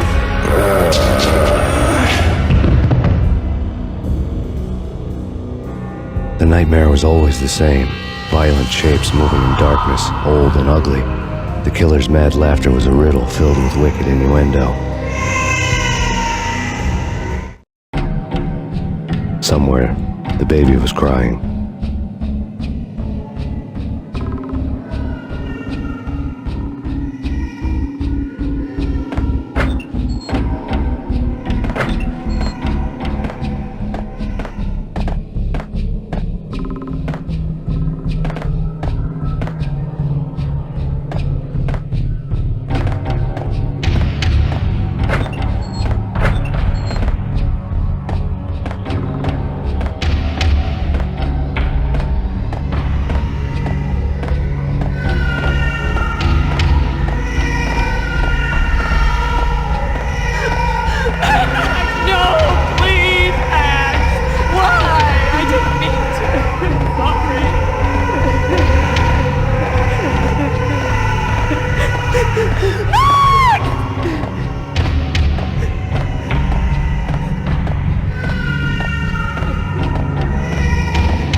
should have known it when we found you snoring next to Lupino's corpse. A comedian, huh? The pictures were filled.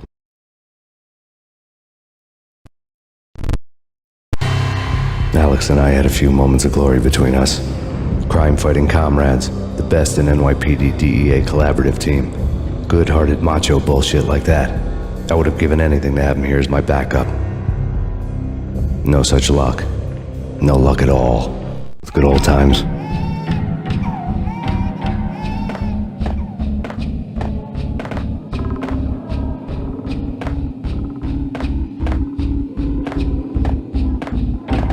Michelle looked at me from the photo.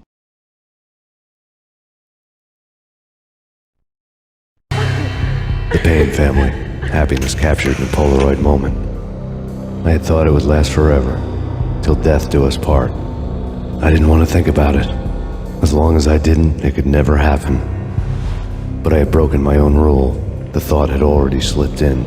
Fear was rusty needles poking at my brain. Cold and scaly, it slithered down my chest.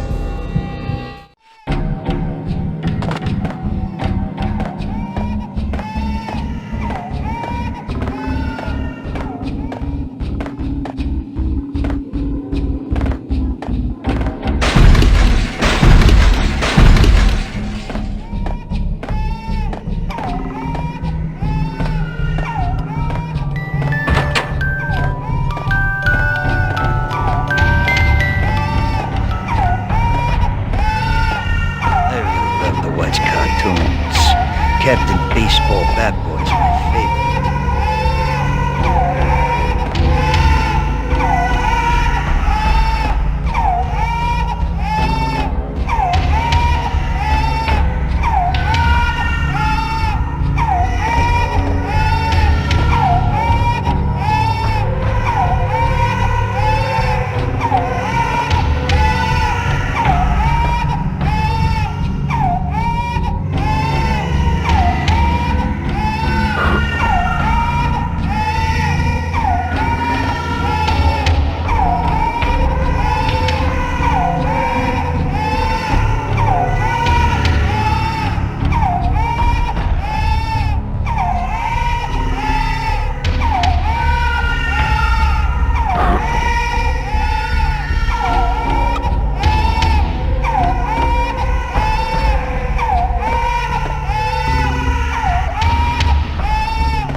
No, please, God, no.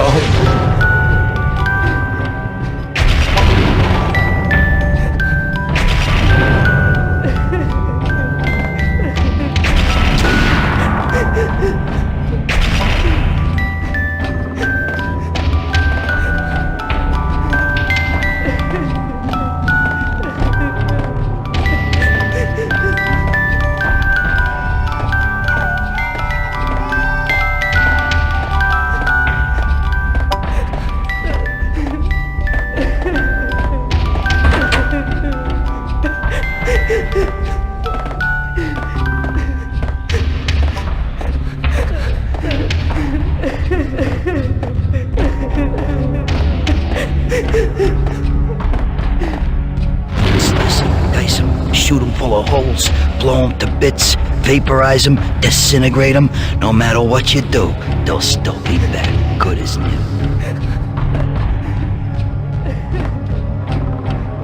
Michelle's diary lay on the table.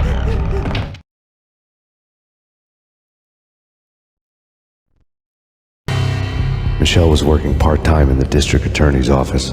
Her diary was open on today's entry, her handwriting all pretty curves. An army dossier found its way to my desk yesterday. Valhalla? Isn't that a Norse myth? Something about Vikings? I tried to tell Max about it, but he was busy, that cute frown on his brow. Guess it's nothing, just a mix-up at the courier service. From now on, I would always find time for her. It was a hollow promise. Too little, too late.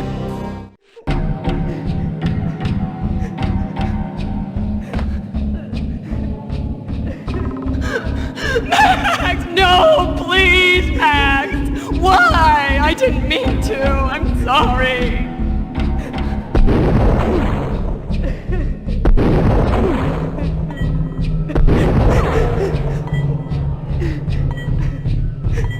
Murderer! You killed her! Nothing like that ever happens in the real world.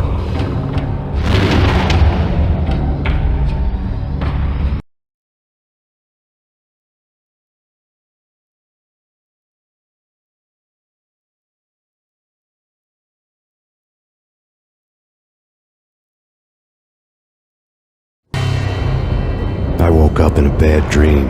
My head felt 2 sizes too small for my brain. Max Payne. I envy your name. And the killer was smiling. Pleased to meet you.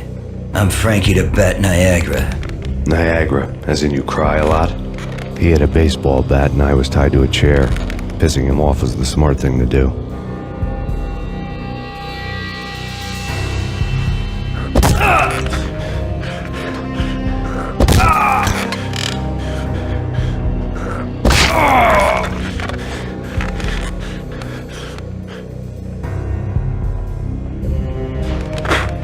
Nothing wrong with a little laugh now and then. Take me, for example. I love to watch cartoons. Cartoon violence is a fascinating thing. Let's take a break. I need to take a leak and maybe grab a cold one at the bar. Don't worry. I'll be back to finish this off. And then, it's checkout time. You play, you pay, you bastard. He swaggered out, and the door clanged shut behind him, locks clicking into place.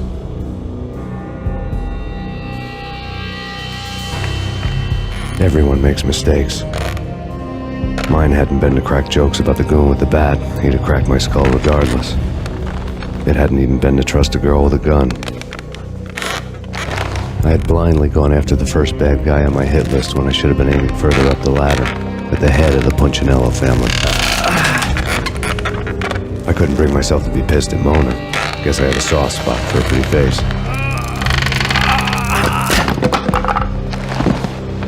But when somebody decides to play baseball with your head, you tend to get sore.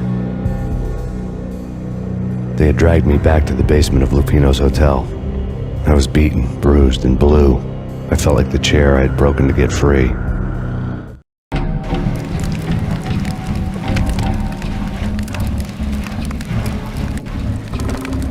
All I had was Niagara's bat, sticky with my own blood.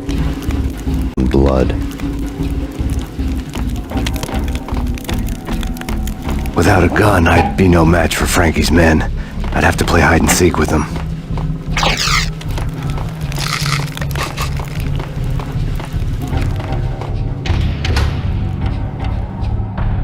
It's Frankie's turf. He'll take care of it. Yeah, I know. I said I wouldn't mind having a go at it myself. It's Frankie's turf. Yeah, I know that. What the hell? What you got?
Payne!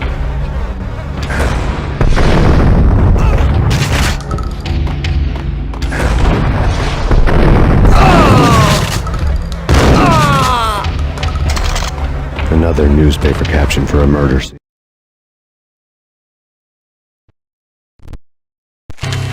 Frankie had left his calling card, a Captain Baseball bat boy strip, next to a sewer passage filled with bodies. You'd better not mess with Captain Baseball Bat Boy. Even my archenemy, Bicycle Helmet Girl, swoons at the sight of me. Aha! There were enough corpses to put a mass murderer to shame.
fast going from bad to worse.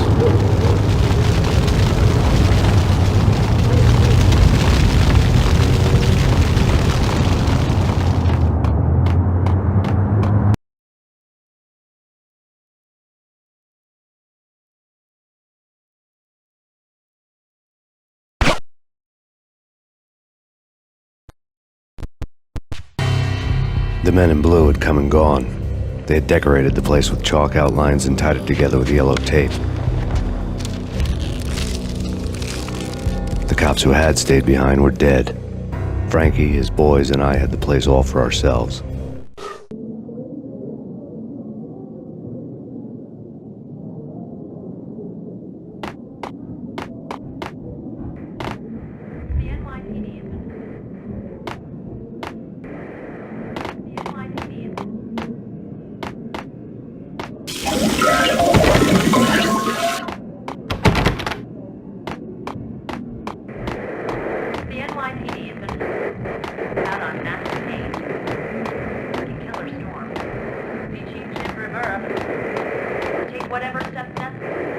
Just forget about it. Just forget about it. Hey, just forget about it.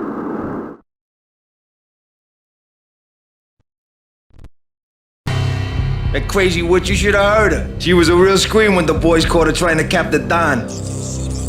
Oh, that's friggin' bad. To the trio? That's even worse than what Frankie's doing to that poor bastard downstairs. She's gonna take a long time to die. The mobster muscle on the phone was talking about Mona. Punchinello's trio were nothing but bad news. It's Payne!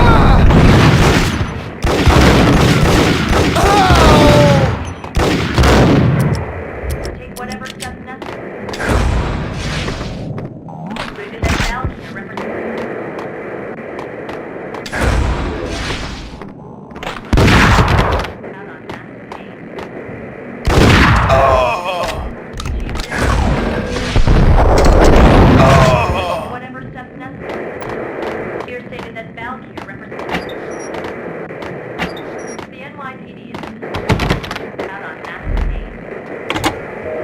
More evidence that Punchinello didn't like me much. Take whatever steps necessary.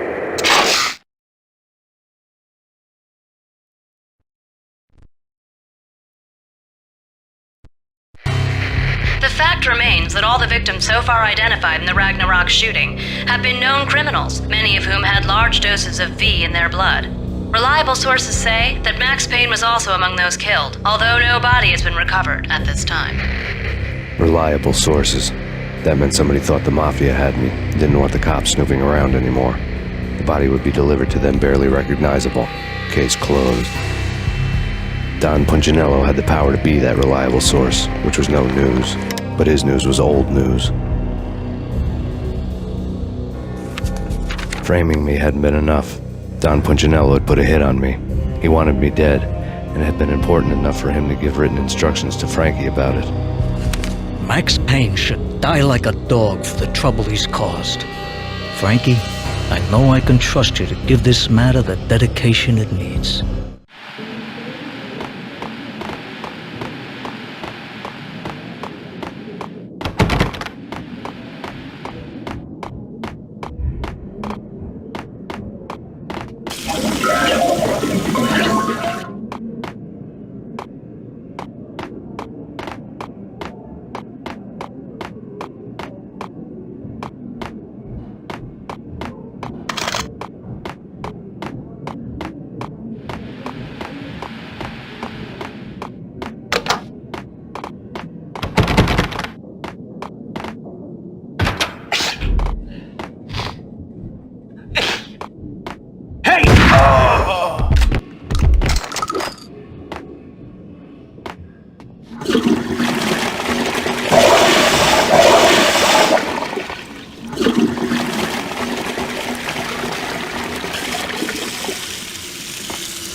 The hotel bar was fast developing quite a history.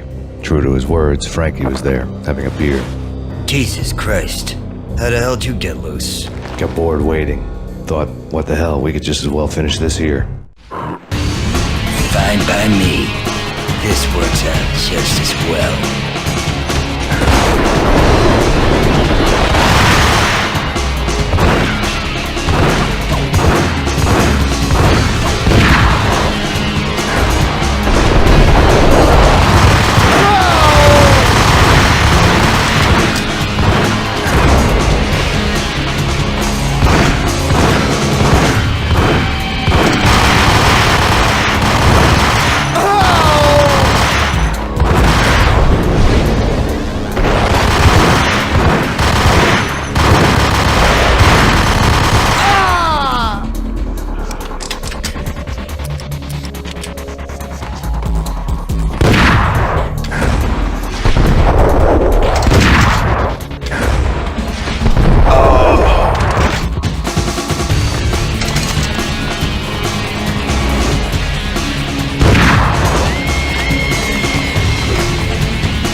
Thank you. You've been a lovely audience.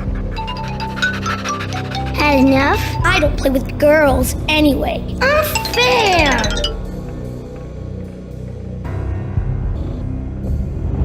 I spotted the tail as soon as I left the hotel. A big black Mercedes. I'd seen the car before. That time it had heralded impressive explosions. Vladimir was back. Bang! You're dead, Max Payne. I might have laughed if I remembered how. What's this supposed to be? Cops and robbers?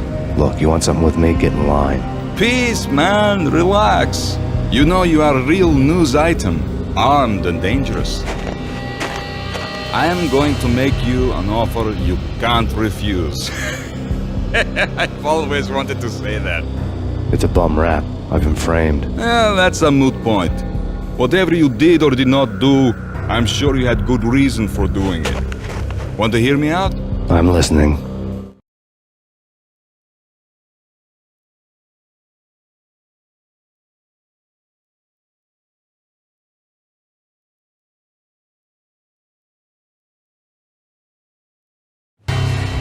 Punchinello messing with V is bad for business all around. But that's not all. There is this guy, Boris Time, used to pull jobs for me. He's the captain of the cargo ship Charon. Now the bastard turncoat has gone over to the other side, Punchinello's. The ship's loaded with high-res hardware, guns, my business. If Punchinello gets hold of that cargo, he's won and I have lost. And you'll have your work cut out for you.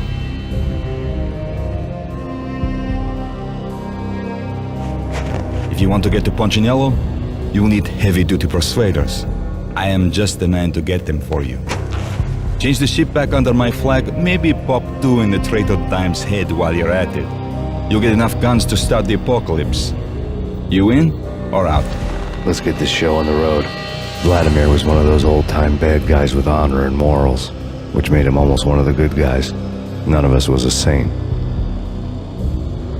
The Brooklyn riverfront was a maze of rusty containers, sharp-boned cranes looming up from the snowstorm. On a night like this, you couldn't help but think of the dark army of dead men sleeping with the fishes, cement shoes in line. No Minotaur lurked in this labyrinth, but somewhere out there, on the clanking deck of his cargo freighter, the skipper of the Chiron was waiting, like the ferryman in the river Styx.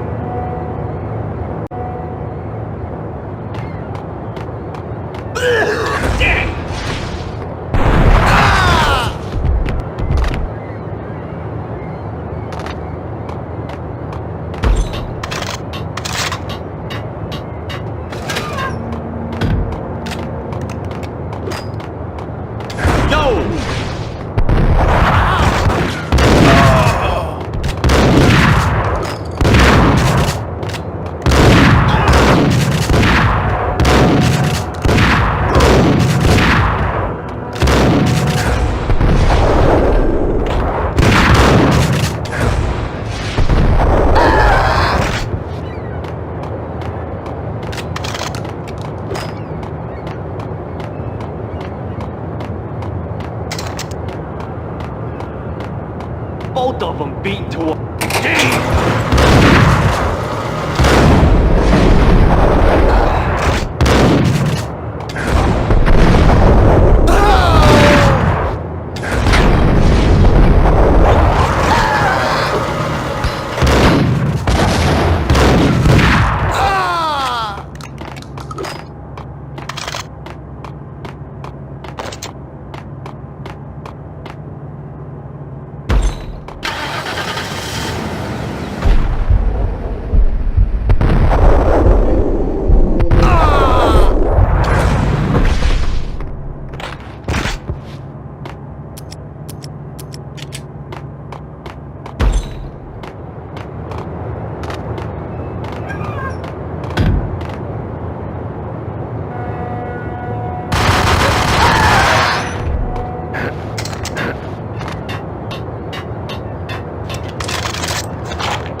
I doubted the letter was a receipt.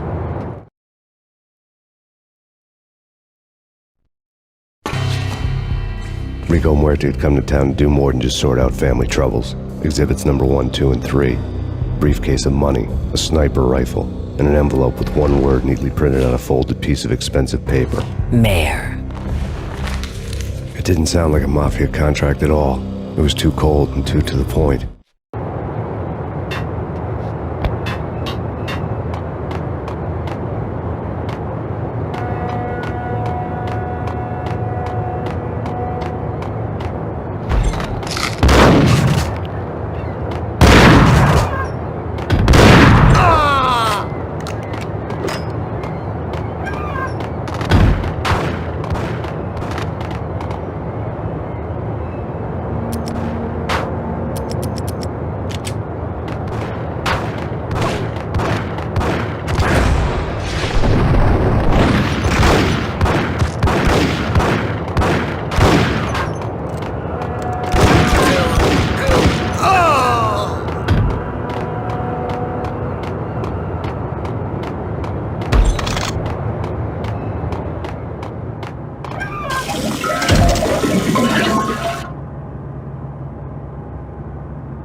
Ice 'em!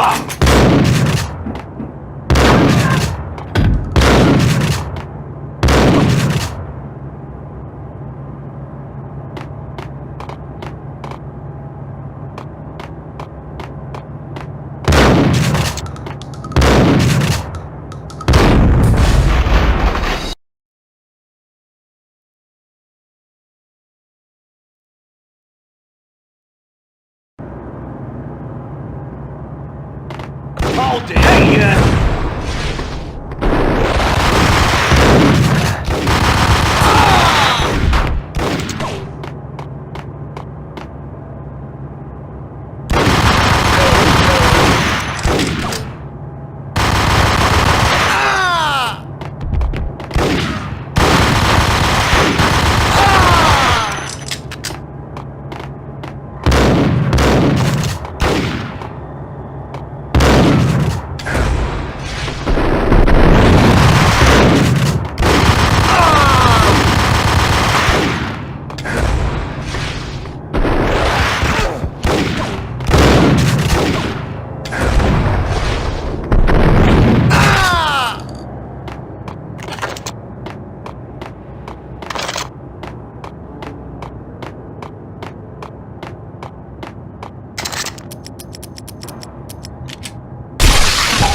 I had found Boris Dime's ship.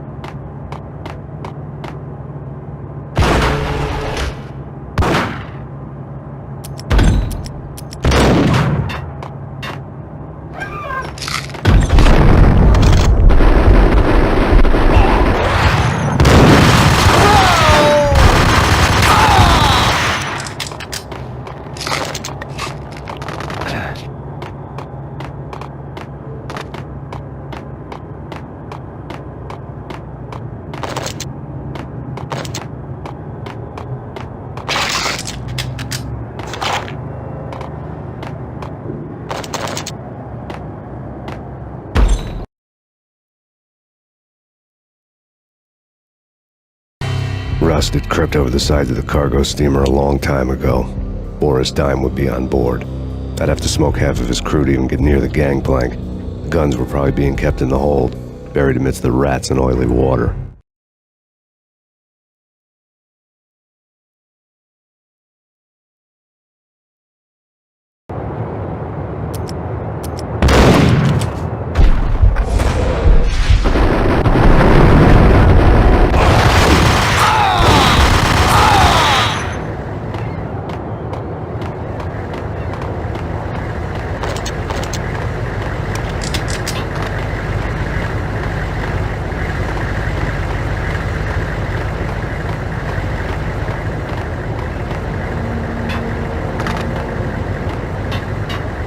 What the hell?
Angie, tell me, how much the dime cost you? I bet it was more than his name. Max Payne. Right the first time. You're dead, punk. You sure you're not confusing me with Boris here? But you are right, of course. Pretty soon we should get together and have a talk. You son of a... Pissing Punchinello off was a dangerous game, but when people get mad, they make mistakes. I should know. That's where I wanted Punchinello, mad enough to trip over his own feet, preferably into a grave.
devil the dime sent you.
Did you get everything you need? Check. I owe you. Anything you need. This is my solo. When I'm through, Punchinello won't be anybody's problem anymore. Clear as vodka. But anytime you get between a rock and a hard place, just whistle. This could be the beginning of a beautiful friendship. You really get a bang out of this big-time gangster act, don't you?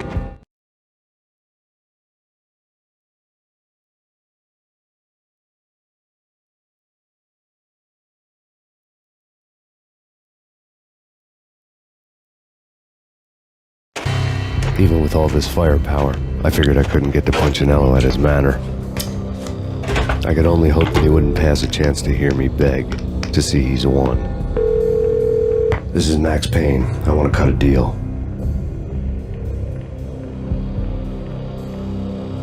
Payne, you're a dead man. That's what everybody keeps telling me. I got your ship and her cargo. I want to meet. No pain, no gain. Capiche? You know my restaurant? Yeah, I know it. 1 hour. Punchinello's restaurant had seen better days. Snow was falling like ashes from post-apocalyptic skies, but that was outside. Things would soon get hot in the Don's restaurant. I knew it was a long shot, Angelo Punchinello actually showing up, but there was no crime in hoping.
Punchinello was burning to get me.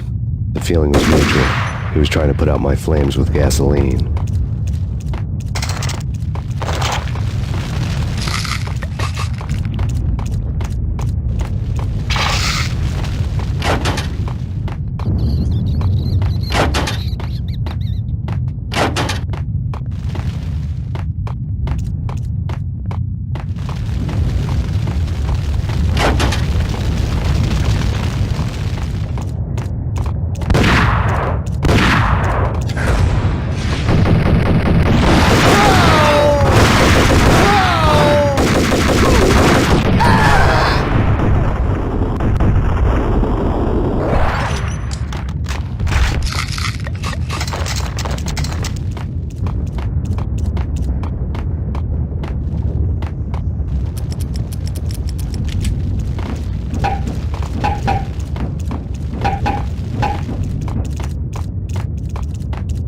The mobsters have been guarding a real treasure, the way out of this disco inferno.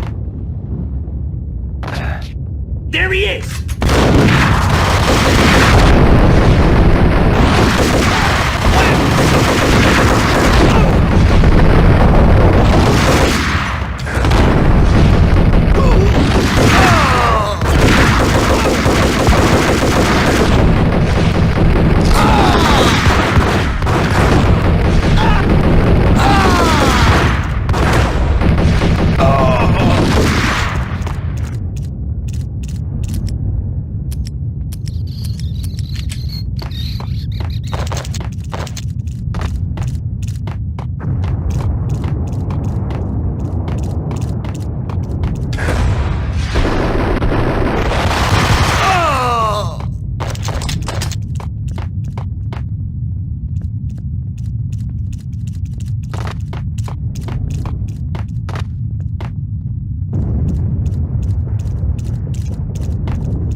lad had seen my smoke signals.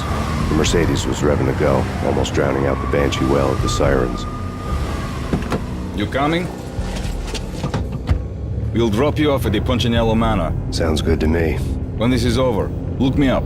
I could use a professional like you. I'll keep that in mind.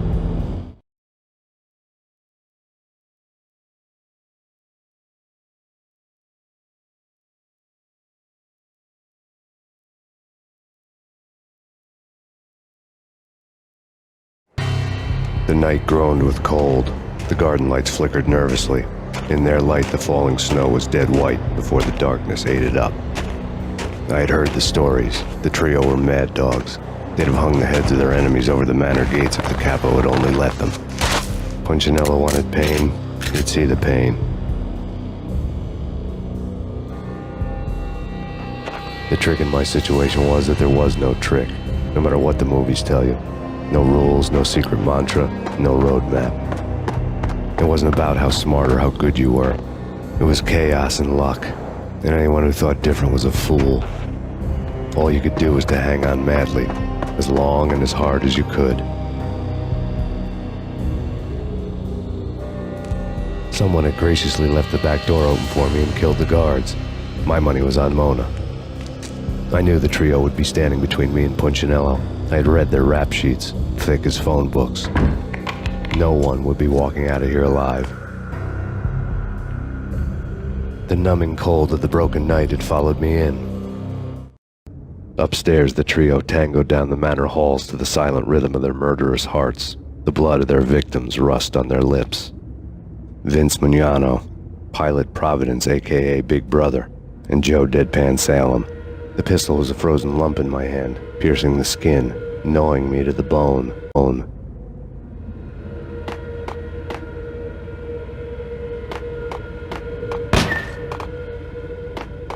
In death,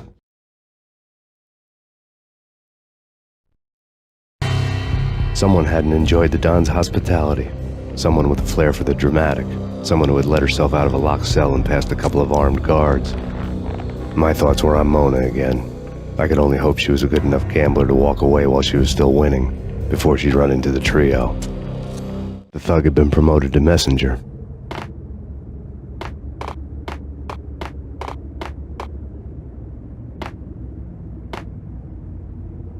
Max Payne! It's Payne!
Someone hit the guys from upstairs! No one's going anyplace. Too late. He walks in, leaves. Vinny and Joe and Pilot won't get the credit for this kill.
it! He's here! It didn't take me long to run into the trio.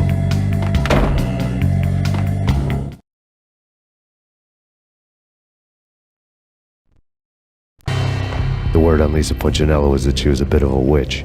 The tarot cards on the kitchen table fit the picture. They weren't my kind of cards, but I was willing to take a crack at the hand Mrs. Punchinello had dealt. The first card was the tower. Maybe that was supposed to be the manor. It got easy after that. The devil was the master of the house, and death was me, coming for him.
one to go.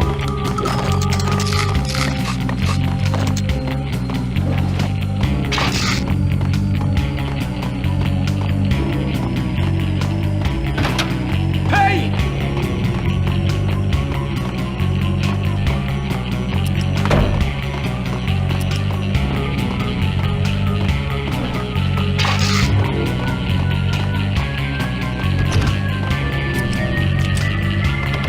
No stopping him! This will stop anything. They come.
It was too late for her.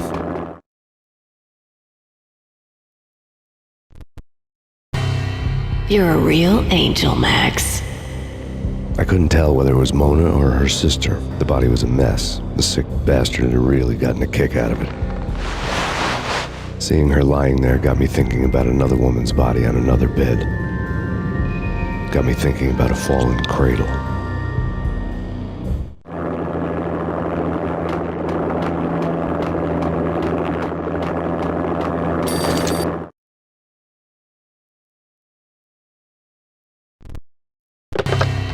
Max Payne. Talk to me. Alfred Woden. You've got company. An armed helicopter just landed on the manor grounds. You must hurry. The more the merrier.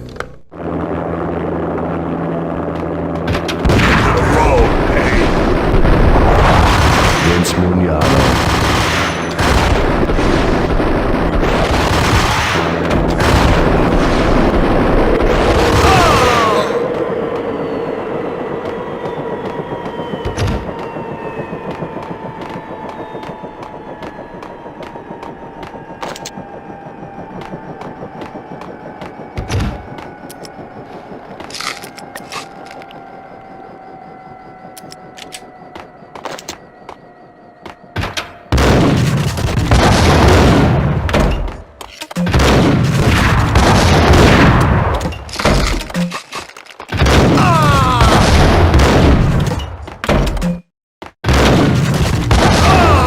Punchinello's trio was done for.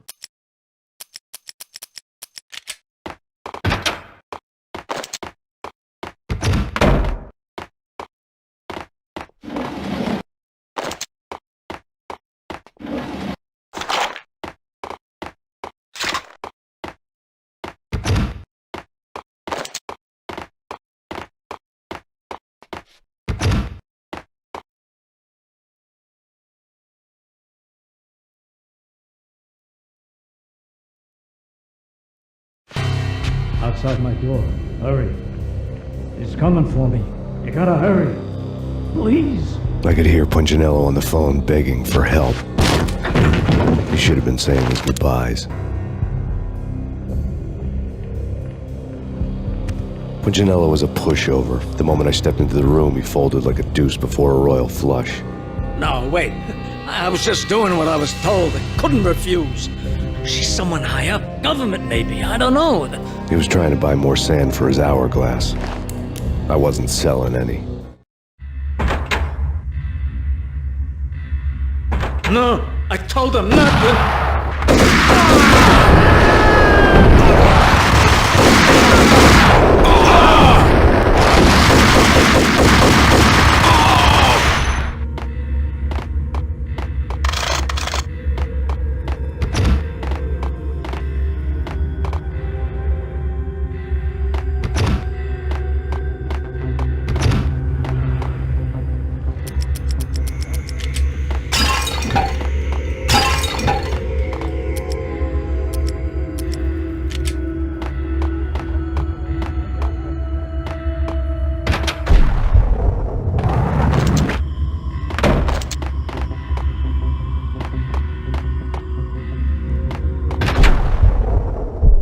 Drop it. Don't move. Game over, Max Payne.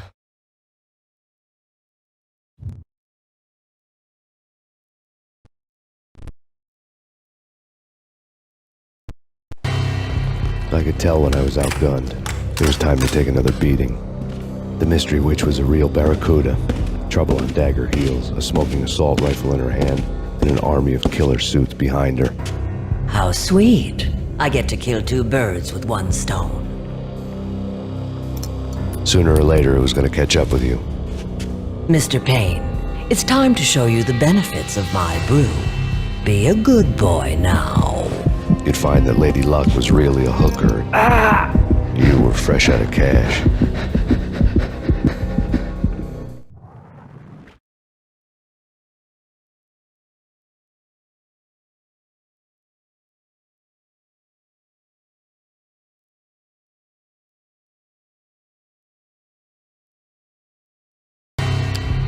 Gentlemen, we're done here. Take me to Cold Steel. She had just given me an OD of Valkyr. I could feel green fire eating my brains. They turned to steam. They did a fade on me. I'd never had a chance. The witch had got me just as sure as if she put a gun to my head and pulled the trigger. The shadows rushed me, bruised mugshot faces hungry for revenge. They knew my weak spots and closed in for the kill. The floor turned into a vortex of green blood. I fell. Flesh of fallen angels.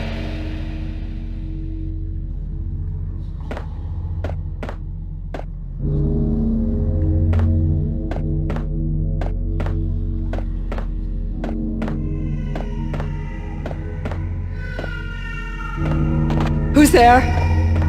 Max? Max, is that you?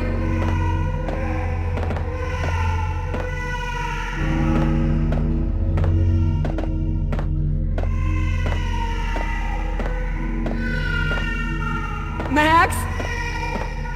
Where are you, Max? Please.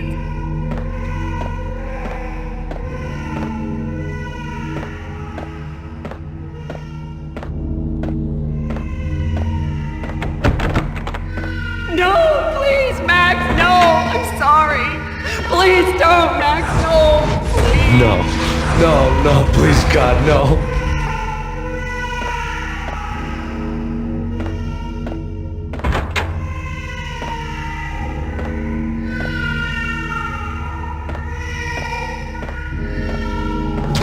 Max? Where are you, Max? Please.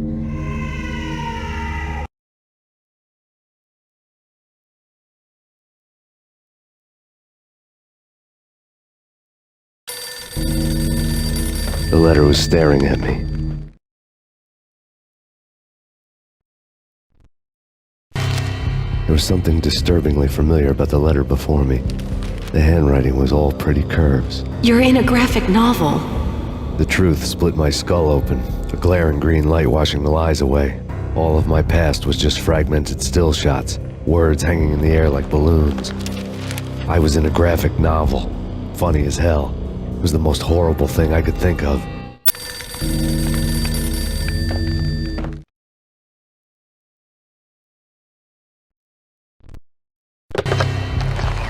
shiny stuff, and dreams are made of stooped necromancers. He sings like a banana wrist, having strayed too close to the constellations on their shaved skulls. It was a bad line in a prank call. Someone spouting insane babble. I couldn't make sense of it. But I had an overwhelming sense of deja vu. The caller's voice sounded oddly familiar.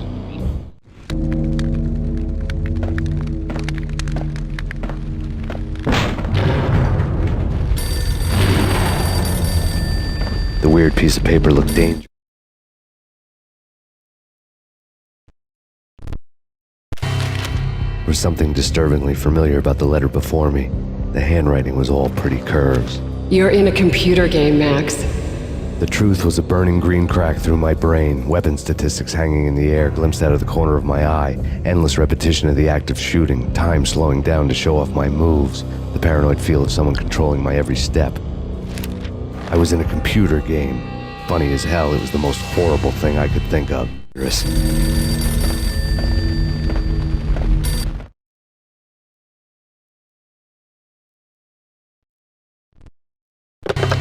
Don't lose it. It's Valkyr. The drug. Snap out of it. Try to remember. It was a bad line in a prank call. Someone spouting insane babble. I couldn't make sense of it. But I had an overwhelming sense of deja vu, and the caller's voice sounded oddly familiar.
Max, something happened at the office today. A strange memo. Something about Vikings. Honey, I gotta run. You can tell me all about it this evening. Have a nice day, darling. The bullet holes were rubies on her chest, blood glowing on her ivory skin. She was so beautiful. The killer was smiling. The flesh of fallen angels.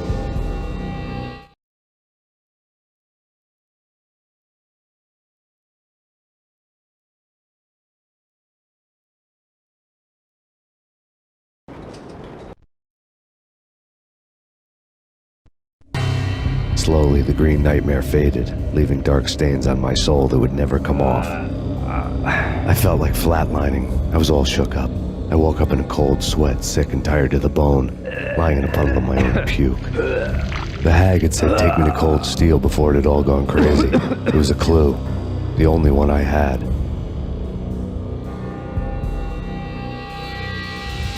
It took me forever to crawl back to my feet and hit the road, but when I did, I drove straight to Cold Steel Foundry outside the city. There was a whole lot of action around the place for a freezing winter night. Trucks coming and going, men running. I had the drop on the mystery witch. She thought I was dead. I was on her blind side. I was going in. The bad trip had put me in a crazy mood, adrenaline pumping through my aching veins. Staggering on the mill roof in ice and snow and wild wind, I was a ninja. My kung fu was strong.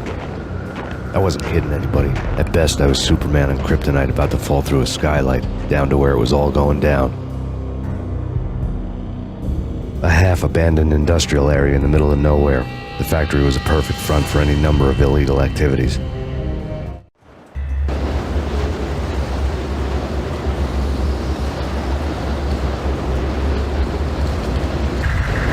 the belly of the plant, molten metal boiled and bubbled like a witch's brew.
the night, snow fell like confetti over the Devil's Parade.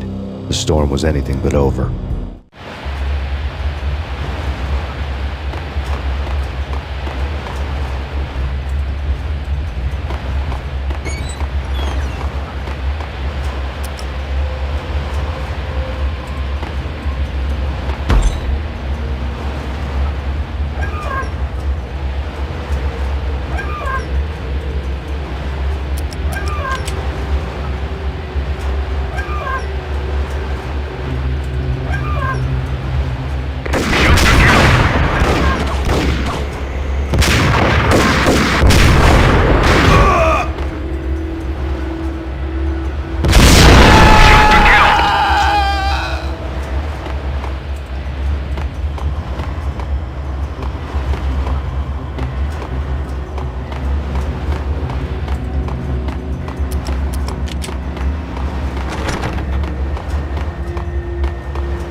Shoot to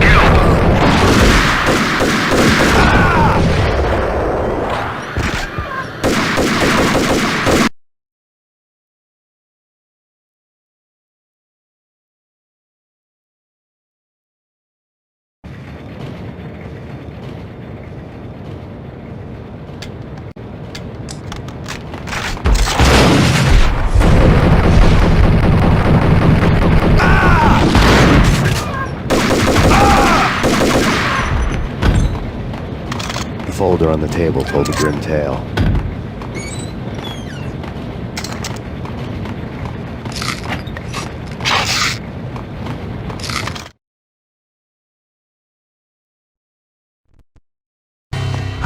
The mercenaries were running a tight operation, paperwork and all. Merchandise missing again. A chemist had tried to smuggle it out for his own private party. Locked him up in cell B7 in D6's old test facility to wait for proper processing. I was close enough to hear the secrets, just beyond the next doorway.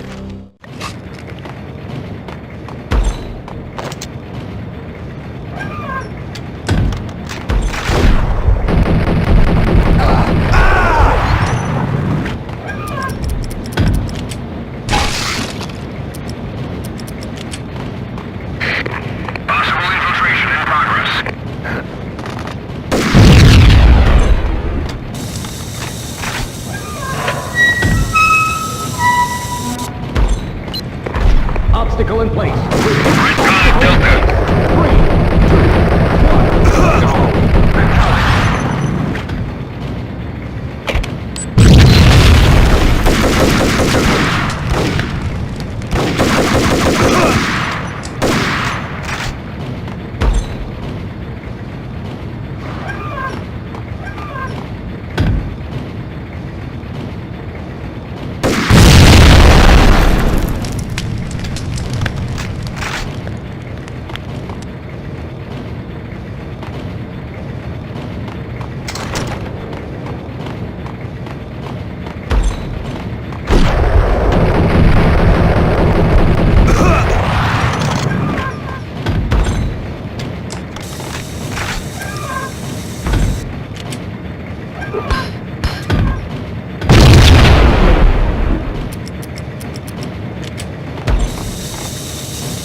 wiring diagrams fill the control room screens, all but one. An elevator titled D6 on one of the screens, somewhere onwards, past rows of ovens, in the core of the plant.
Move!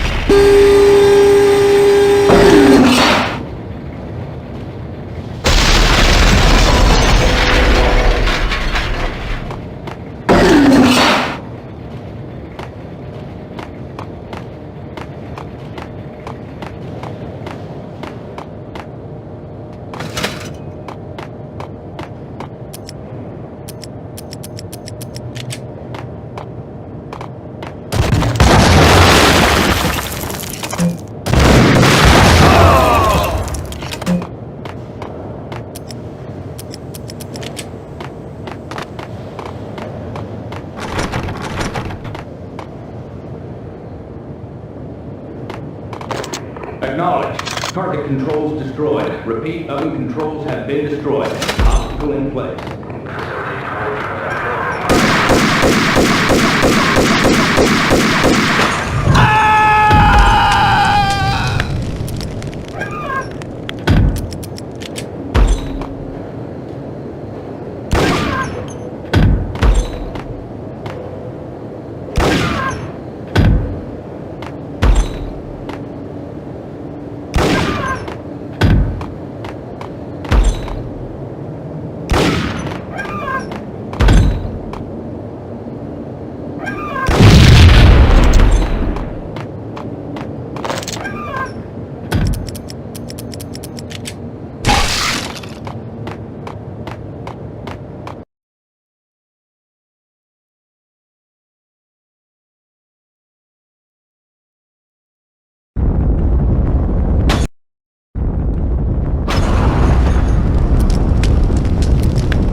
I had taken on the role of the mythic detective, Bogart as Marlowe, or as Sam Spade going after the Maltese Falcon to unravel all the mysteries.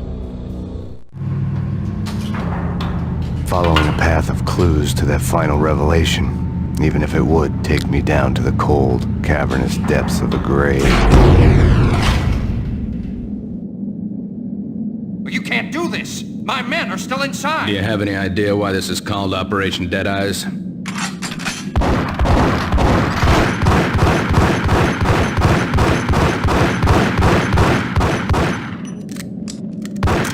I think he's dead already. Let's do it.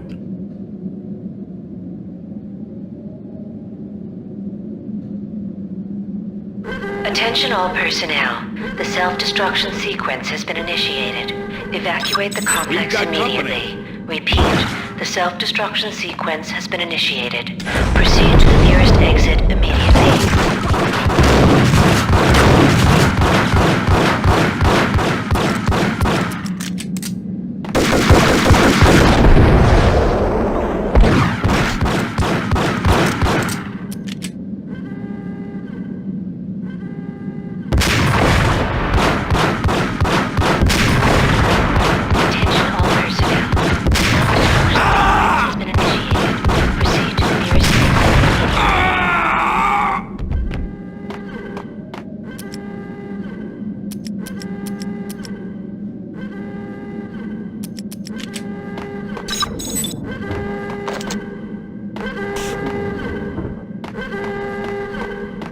I had seen the logo on the floor before.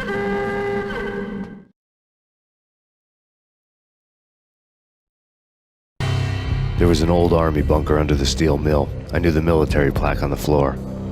I had seen 1,000 variations of the insignia on crumbling brick walls everywhere in the city. The sword replaced by a syringe. Project Valhalla, V for Valkyr, V for Valhalla. All of a sudden it read like a crackpot conspiracy theory.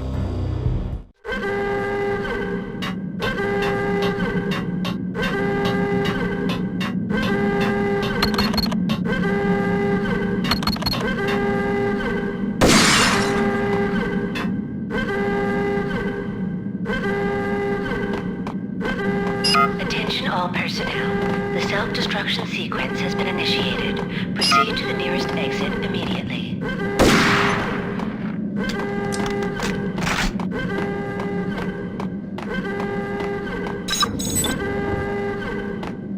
Abort! Abort! The self-destruction sequence has been initiated! Get the hell out of here! The place is gonna blow!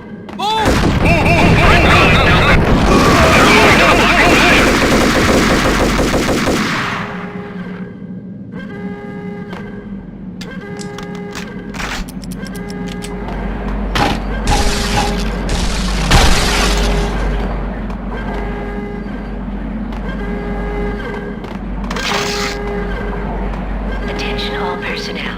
The self-destruction sequence has been initiated. Proceed to the nearest exit immediately.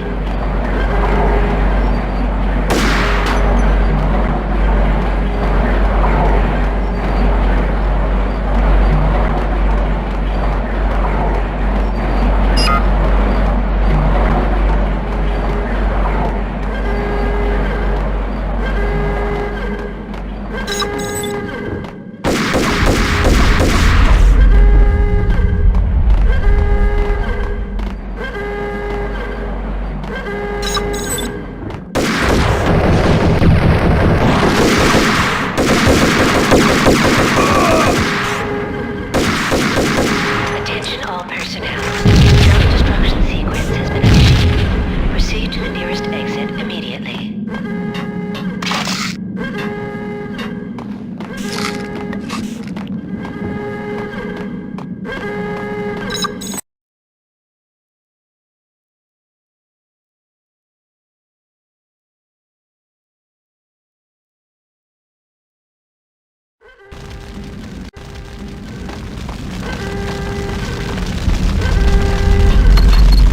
Like everything else in the Valkyr case, the door code was a mystery to me.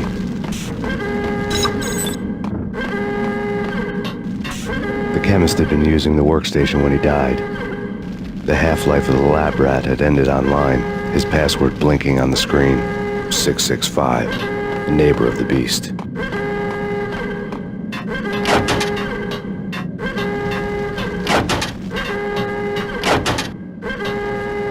Decontamination in progress. Decontamination completed. Attention all personnel. The self-destruction sequence has been initiated. Proceed to the nearest exit immediately.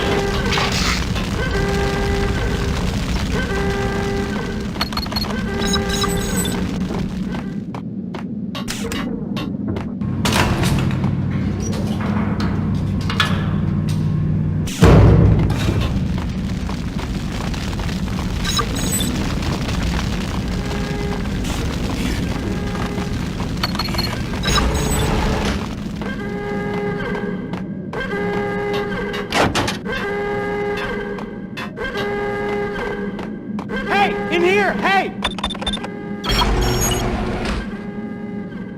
Thanks! I thought I was gonna die in there for sure. I need you to get me through the decontamination chamber airlock. You're crazy! No way! The place is blowing up, for Christ's sakes! Either that or back to the cell. Your choice. Okay, I'll do it. I'll do it.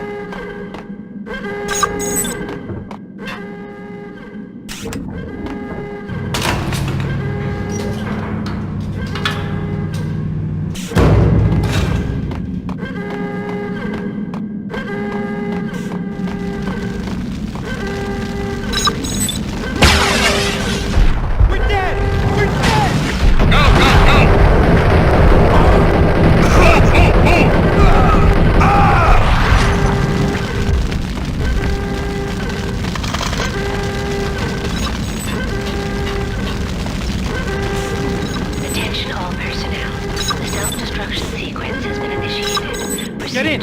I'll punch you through. After this, you can go. You're a free man. We did a bad thing. Bad. Decontamination.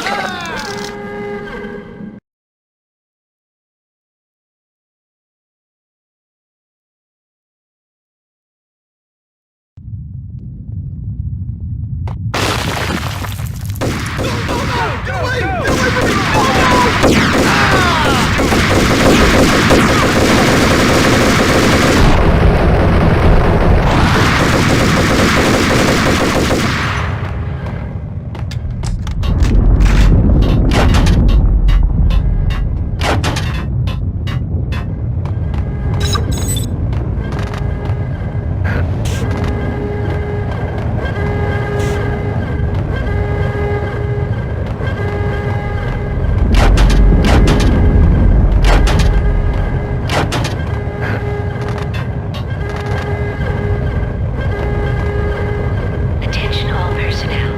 The self-destruction sequence has been initiated. Proceed to the nearest exit immediately.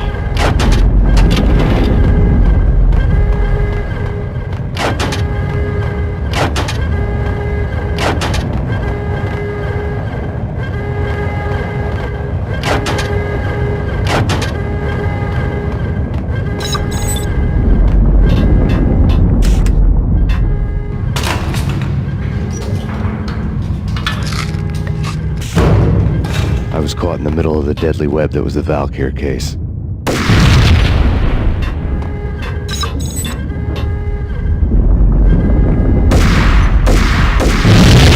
Attention all personnel. The self-destruction sequence has been initiated. Proceed to the nearest exit immediately.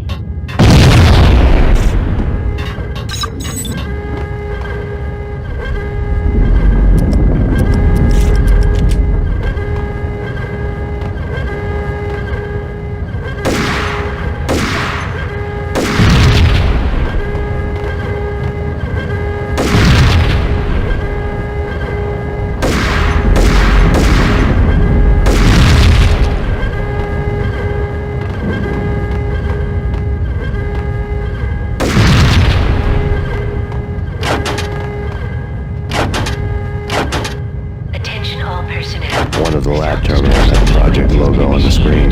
Proceed to the nearest exit immediately.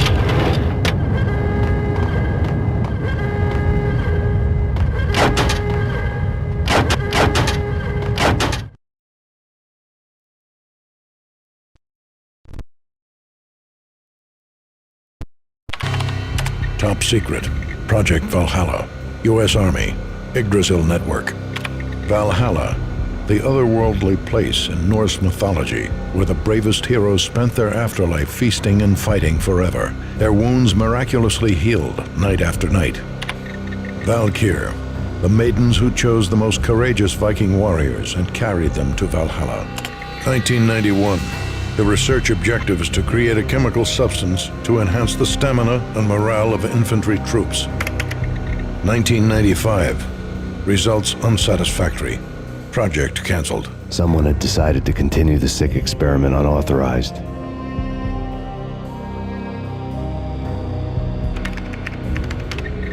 Project compromised. Data leak. Fix the damage by any means necessary. Security clearance red. Authorized by the project lead. Field test. Double the dosage for all the remaining test subjects. Observe and record the subject's behavior in an urban setting. The drop-off point was my old address in New Jersey. The file dated 3 years ago. Just when you thought you had reached the deepest depths of horror, it suddenly got worse. How to turn off that small voice inside your head that started to whisper that you should be glad that now, if not before, your revenge was justifiable on any conceivable moral scale. That small voice proved, beyond any doubt, that I was damned. The dagger-heeled woman had come and gone a long time ago. There was nothing more for me here. The bunker's name was acting as a self-fulfilling prophecy.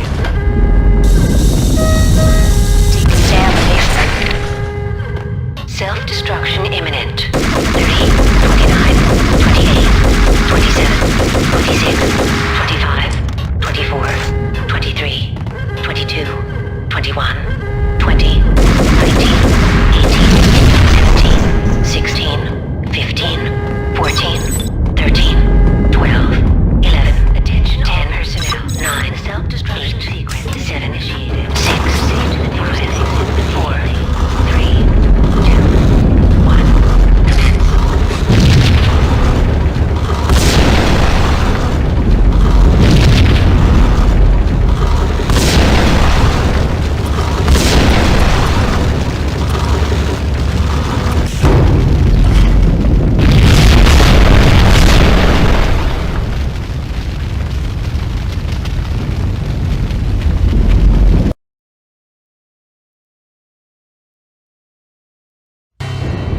Piece together a jigsaw, and the final picture is you finishing that same puzzle.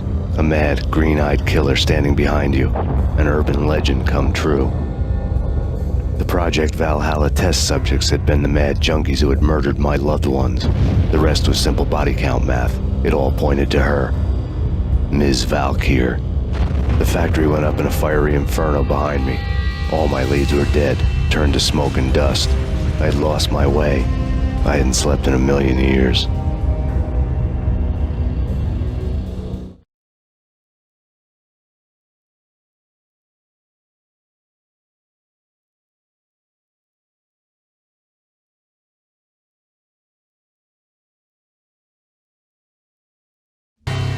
I felt thin as death. I've been living on an endless supply of week-old donuts. They were fuel for this crazy furnace inside my head. I couldn't remember when I had last seen the sun. I was on a permanent graveyard shift. When the darkness fell, New York City became something else, any old Sinatra song notwithstanding. Bad things happened in the night, on the streets of that other city, Noir York City.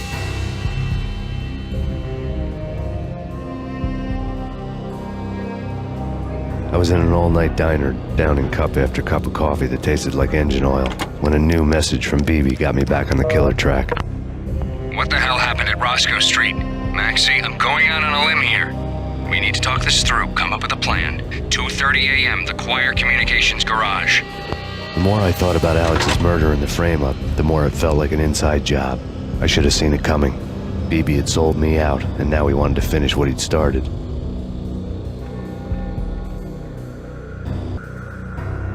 The garage was dead. BB showed up in his tailor-made suit, gold watch, and cufflinks to match, all way beyond a cop's pay. Maxie. Oozing suave charm, he was guilty as hell. What the hell does BB stand for anyway? Backstabbing bastard? Come on, don't be like that. Have a cigar. I don't smoke. Maxie, you have no idea how big this is. It's huge. You have no idea.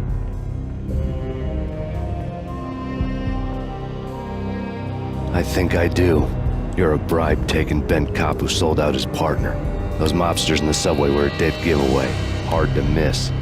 Bet it was exactly like this with Alex. Up close and personal.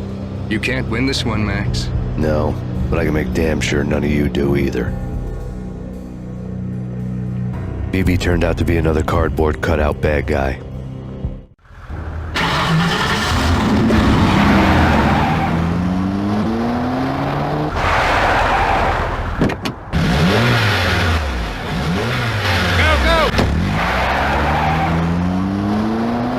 Bad cop on the take, a cowardly right-hand man fleeing from the scene, leaving his paid thugs to do his dirty work. What's up?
reports of a fire at the Punchinello Manor in Westchester.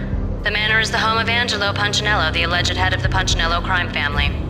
The police are now saying, contrary to their earlier statements, that Max Payne is still alive and at large. He continues his vendetta against the Mafia, of which this last act of arson is attributed to. I had no recollection of setting any fires, but I did remember the flames.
Maxie, Maxie, Maxie. Come out, wherever you are. You know, I really hate people who refuse to see the inevitable. Refuse to do the smart thing.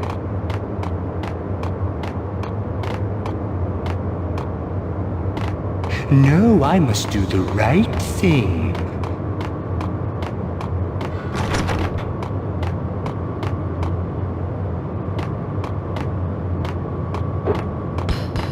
I blame you. For a smart guy, you really can be.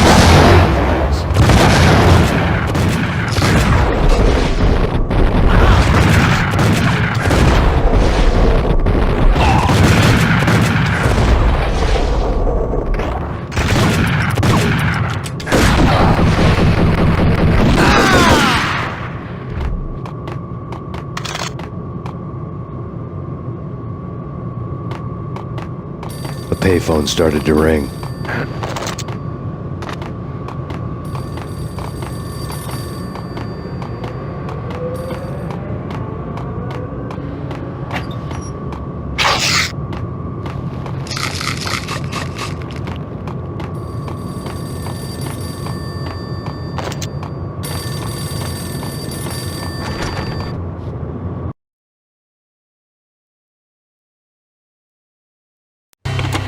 Yeah. Max Payne, Whatever does it for you. this is Alfred Woden. I can give you the name of your enemy. Come to the Asgard building presently. We are expecting you.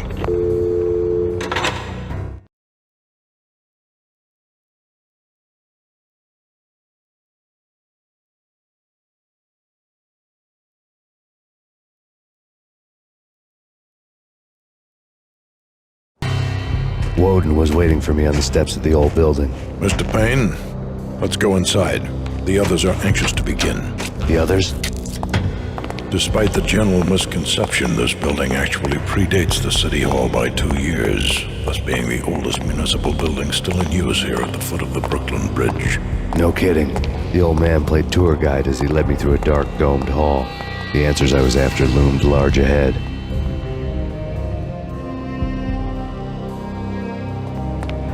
Mr. Payne, I would like to introduce you to my colleagues in what we call the Inner Circle. You've been watching too much X-Files. You have seen the files on Project Valhalla. We can fill the gaps, provide you with the information missing from those files. We were all involved in the early stages of the project during the Gulf War. What's the catch? We would very much like to blow this thing wide open, but our hands are tied.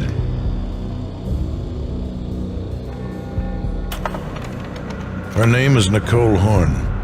She was the key figure in Project Valhalla. When the funding was discontinued, she simply refused to quit. She knew exactly what she had in her hands. Nicole Horn is the president of Acer Corporation.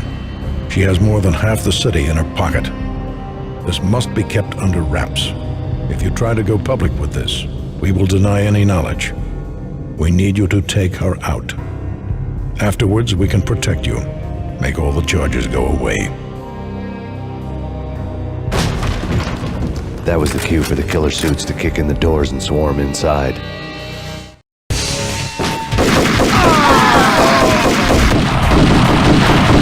was an impressive floor show, but I decided to leave early anyway. It was only a one-storied fall. Lucky me.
showed what was left of the inner circle.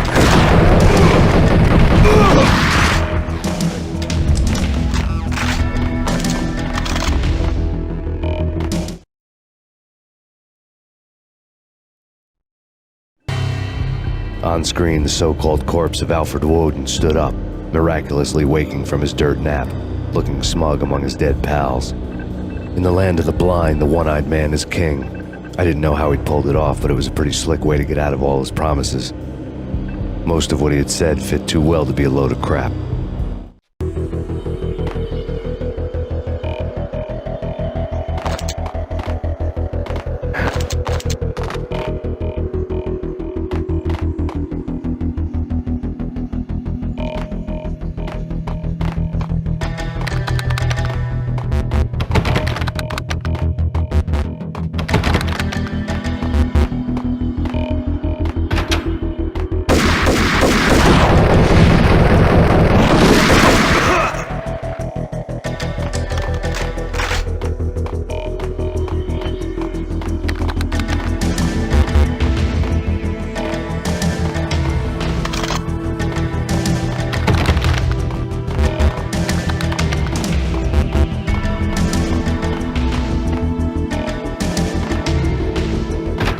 Engaging hostile.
Who's your answer to those saying that he's actually providing a service long overdue to the city? This crusade nonsense has gone too far. He's out of control. It must stop. He will be stopped. That was Deputy Chief Jim Rivera from the New York City Police Department.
A videotape lay on the desk.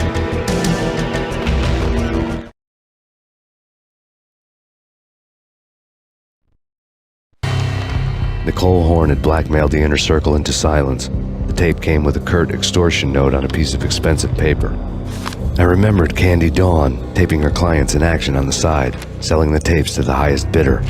I was sure that kinky sex was nowhere near Alfred Woden's worst sin, but I had a feeling that when this was over, any collateral would come in handy.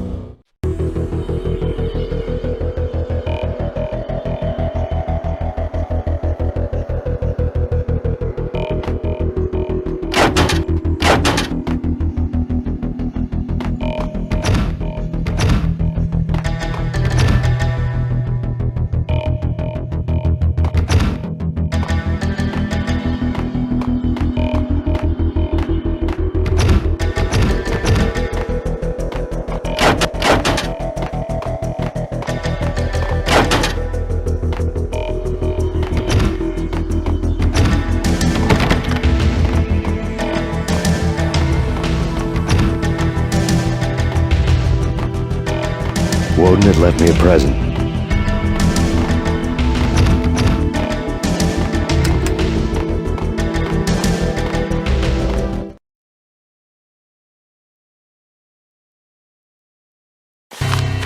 Woden had taken care of my mission preps with military precision. The critical areas in the Acer Corporation headquarters blueprints were circled in red. The president's office was at the top of the building, right below her penthouse suite. The elevators were controlled by a security computer, part of the mainframe located underground below the building. The high-rise was sealed as tight as a sci-fi fortress.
best movie ending ever? Gotta be Butch Cassidy and the Sundance Kid. A hero's end, going out with guns blazing.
I had dreamed of revenge. Those dreams were always nightmares, of coming close and then failing. Now I was close. I had a name to guide me, Nicole Horn. I had nothing to lose.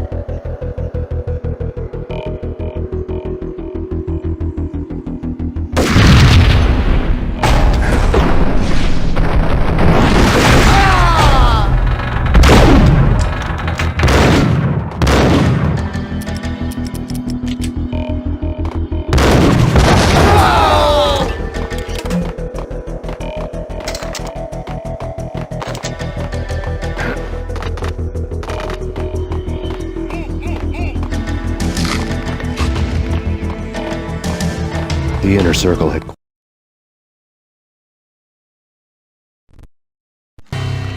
Project Valhalla had not been the only thing the inner circle had been involved in. There were rows of cabinets full of files. The Serpentine Secret Society went back a long way, always pulling strings from the shadows. I couldn't say I was sorry.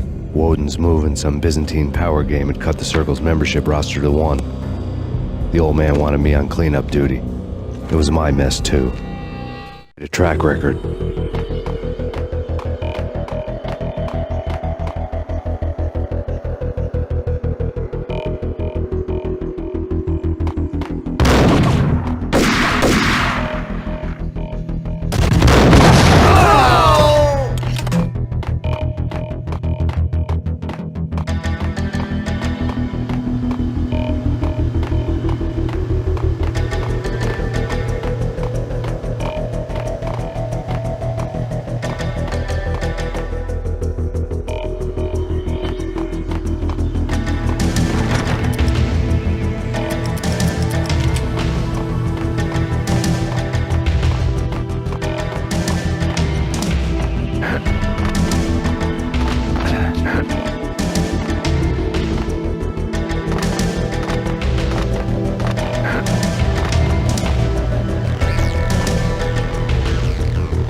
CIA, FBI, you've seen one, you've seen them all. Sure, good for a practice run.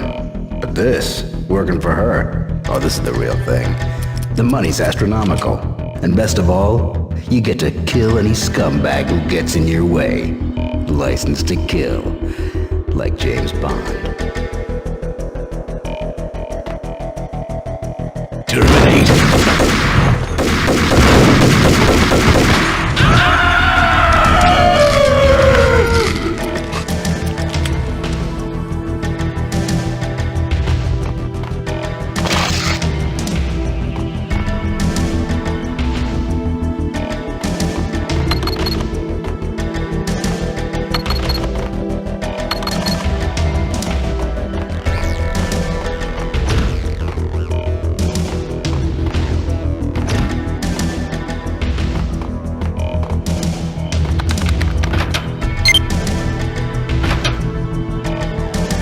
Take him down. Shoot to kill.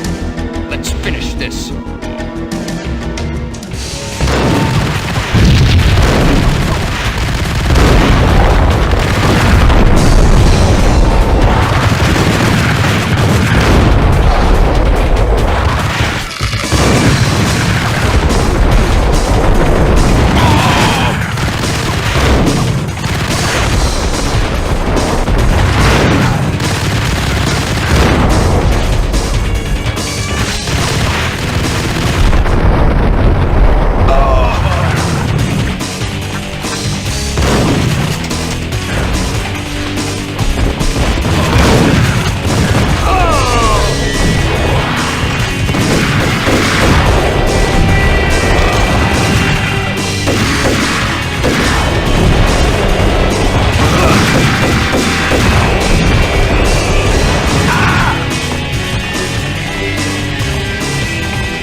Mine wasn't the most original approach to the problem. It wasn't as if it hadn't all been done before. An eye for an eye, the first principle of revenge. Old as dirt, still going strong. The cardinal rule in going after someone with an intention to kill was not to make it personal, which it almost always ended up being anyway. It did with me.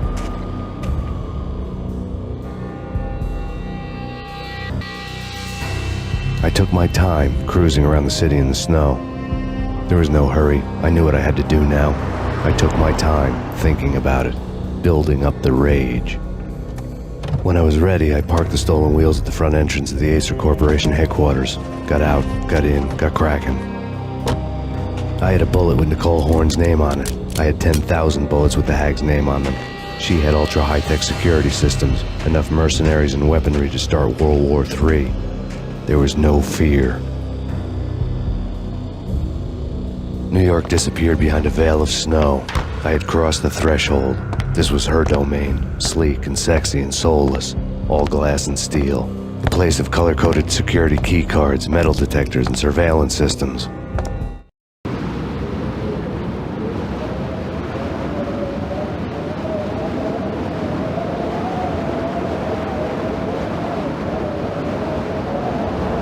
Colder than a walk-in fridge. Cold as a gun.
Hey!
Mona, looking good. Max, we gotta stop meeting like this. It will be a cold day in hell before I let a narc cop stop me. Miss Sachs, do your job.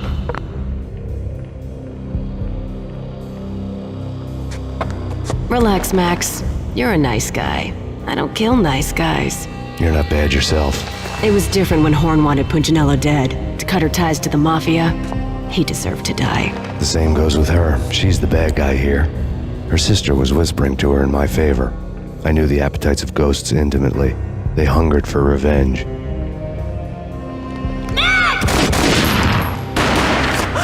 No! A gunshot boomed and she fell down in slow motion. She was a nice girl, not really a stone-cold killer. And now she was stone-cold dead. Like religious fanatics or loyal samurai, Horn's private army was coming at me. Found out where Max Payne located.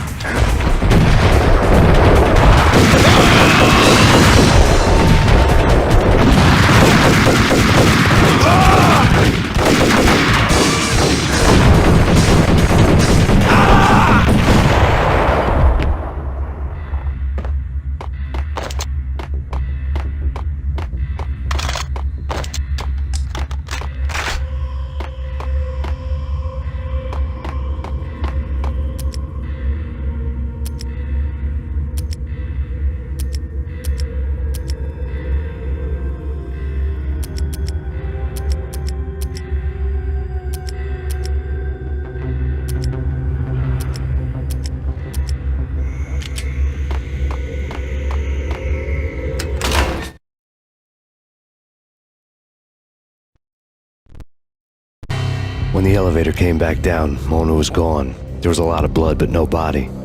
Something clicked for the final time. My mind had never been so clear, as if somewhere high above the storm clouds were already gone, cold stars blazing from the black skies.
You know what I'm talking about. In all the cool action movies, and I'm talking about the coolest of the cool, it always seems...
I had elevator access to the mainframe. From there, I'd be able to override the security locks and get to her office.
Guardian, inhuman and flawless. It was stalking me. I hate to be stereotyped. I'm not a cool. What the hell? Gotcha. You're white?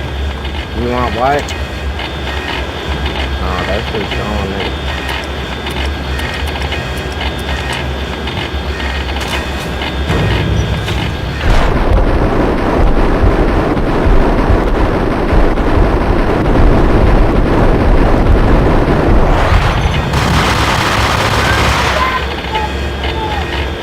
Take it upstairs for now.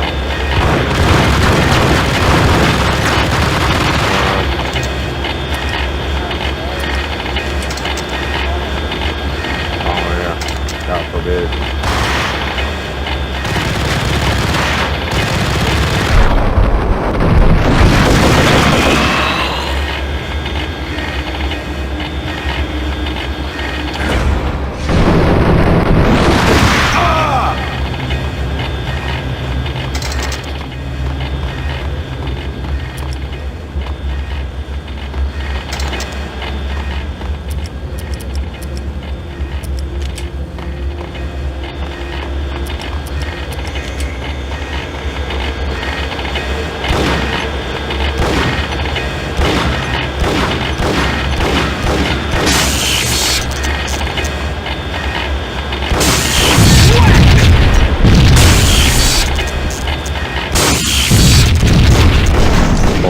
Locks were now offline. All bets were off. The elevator would take me all the way up.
Seen from this height, the night seemed to stretch on to eternity.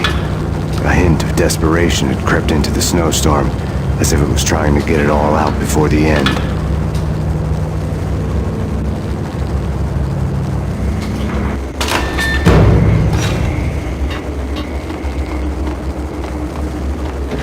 Engaging hostile.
Horn's personal computer was on.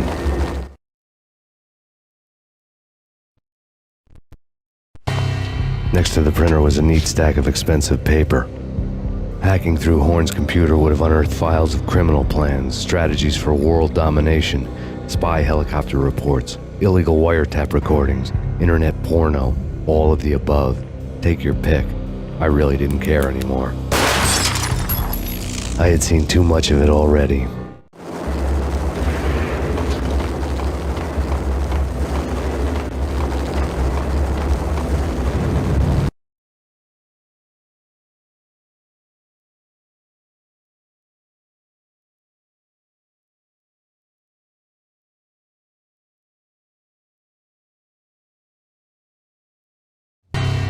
Valkyr had been meant to be a white-winged maiden that would lift you to a warrior's heaven, but it turned out to be a one-way demon ride to hell. The devil was in the drug. I knew. I had met him.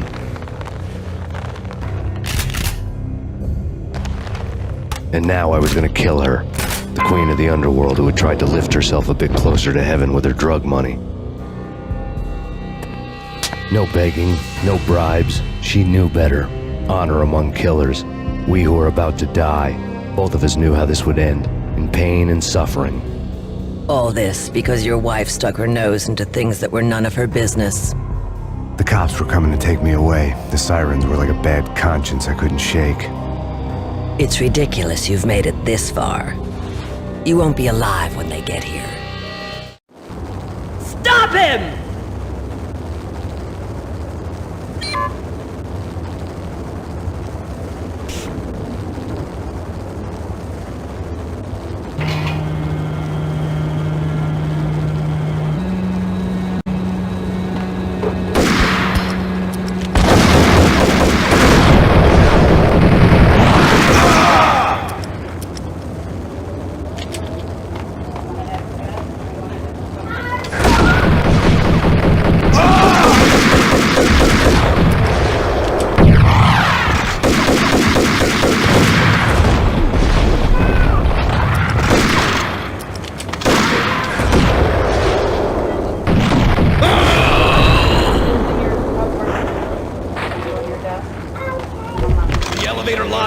Get us back up now. Max Payne, this is futile. A waste of time. The deaths of your wife and daughter were necessary. Inevitable. It is done. You cannot bring them back. Nothing you do will make it any better.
We have him in the North Lounge. Send us assistance.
What do you mean he's unstoppable? You are superior to him in every way that counts. You are better trained, better equipped. You outnumber him at least 20 to 1. Do your job.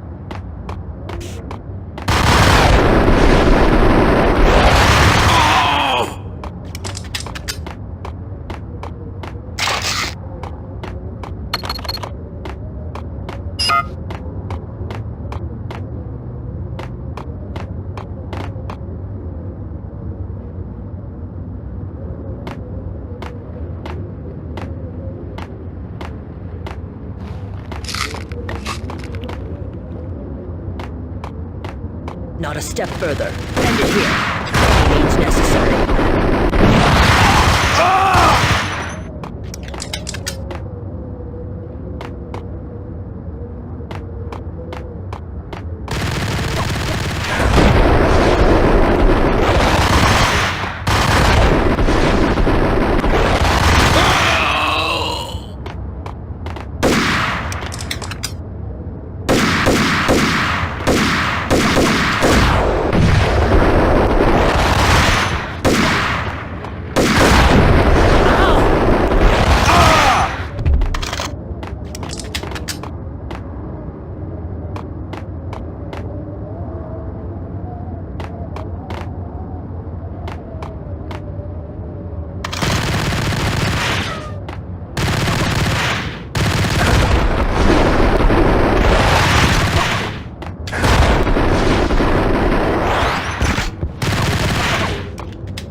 you.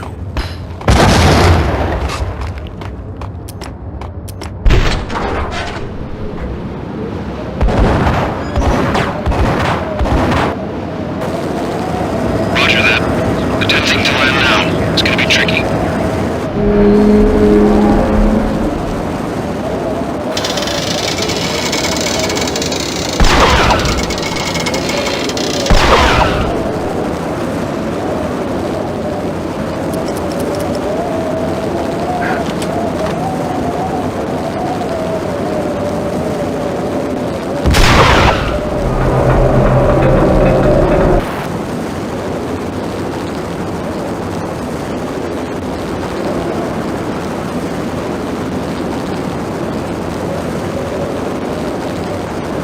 She's on board. We're out of here as soon as the wind dies down. Don't like the look of that mast.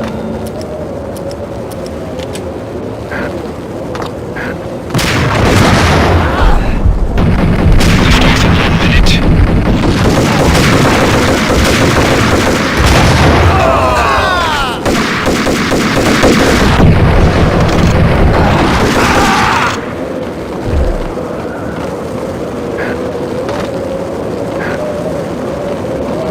Lift off in 45 seconds.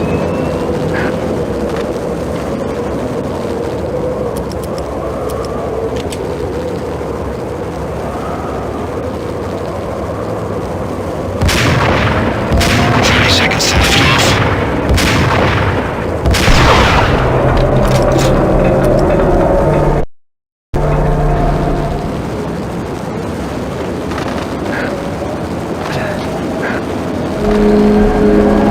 Seconds to lift off.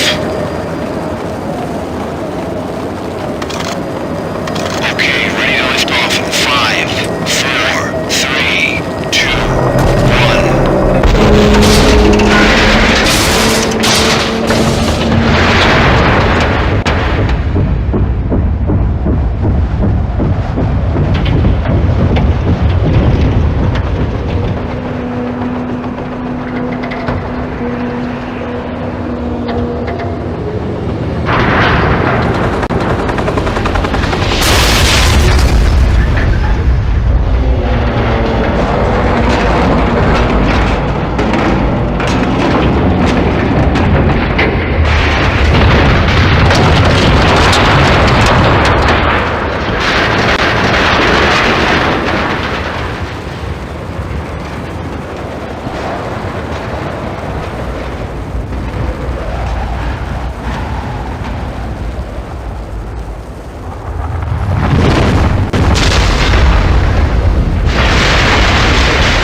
They were all dead.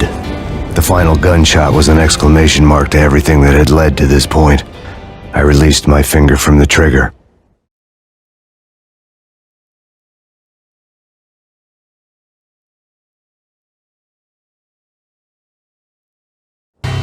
And then it was all over. The storm seemed to lose its frenzy. The ragged clouds gave way to the stars above. Max Payne, this is Deputy Chief Jim Bravura from the NYPD. We've got the building surrounded. Throw down your weapons and lie down with your hands behind your head. A bit closer to heaven.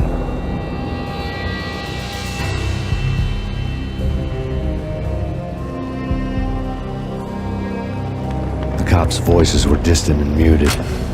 Freeze! NYPD! Hold it right there! My ghosts released me from their haunting. Down below, New York City glittered like diamonds on black velvet.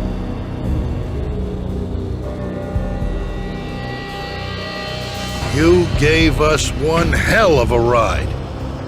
Take him down to Central Booking. You heard the man.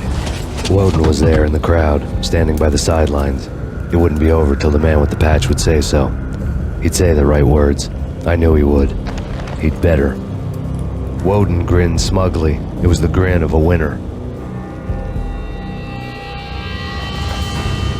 That made two of us.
Thanks for watching. Please like, share and subscribe.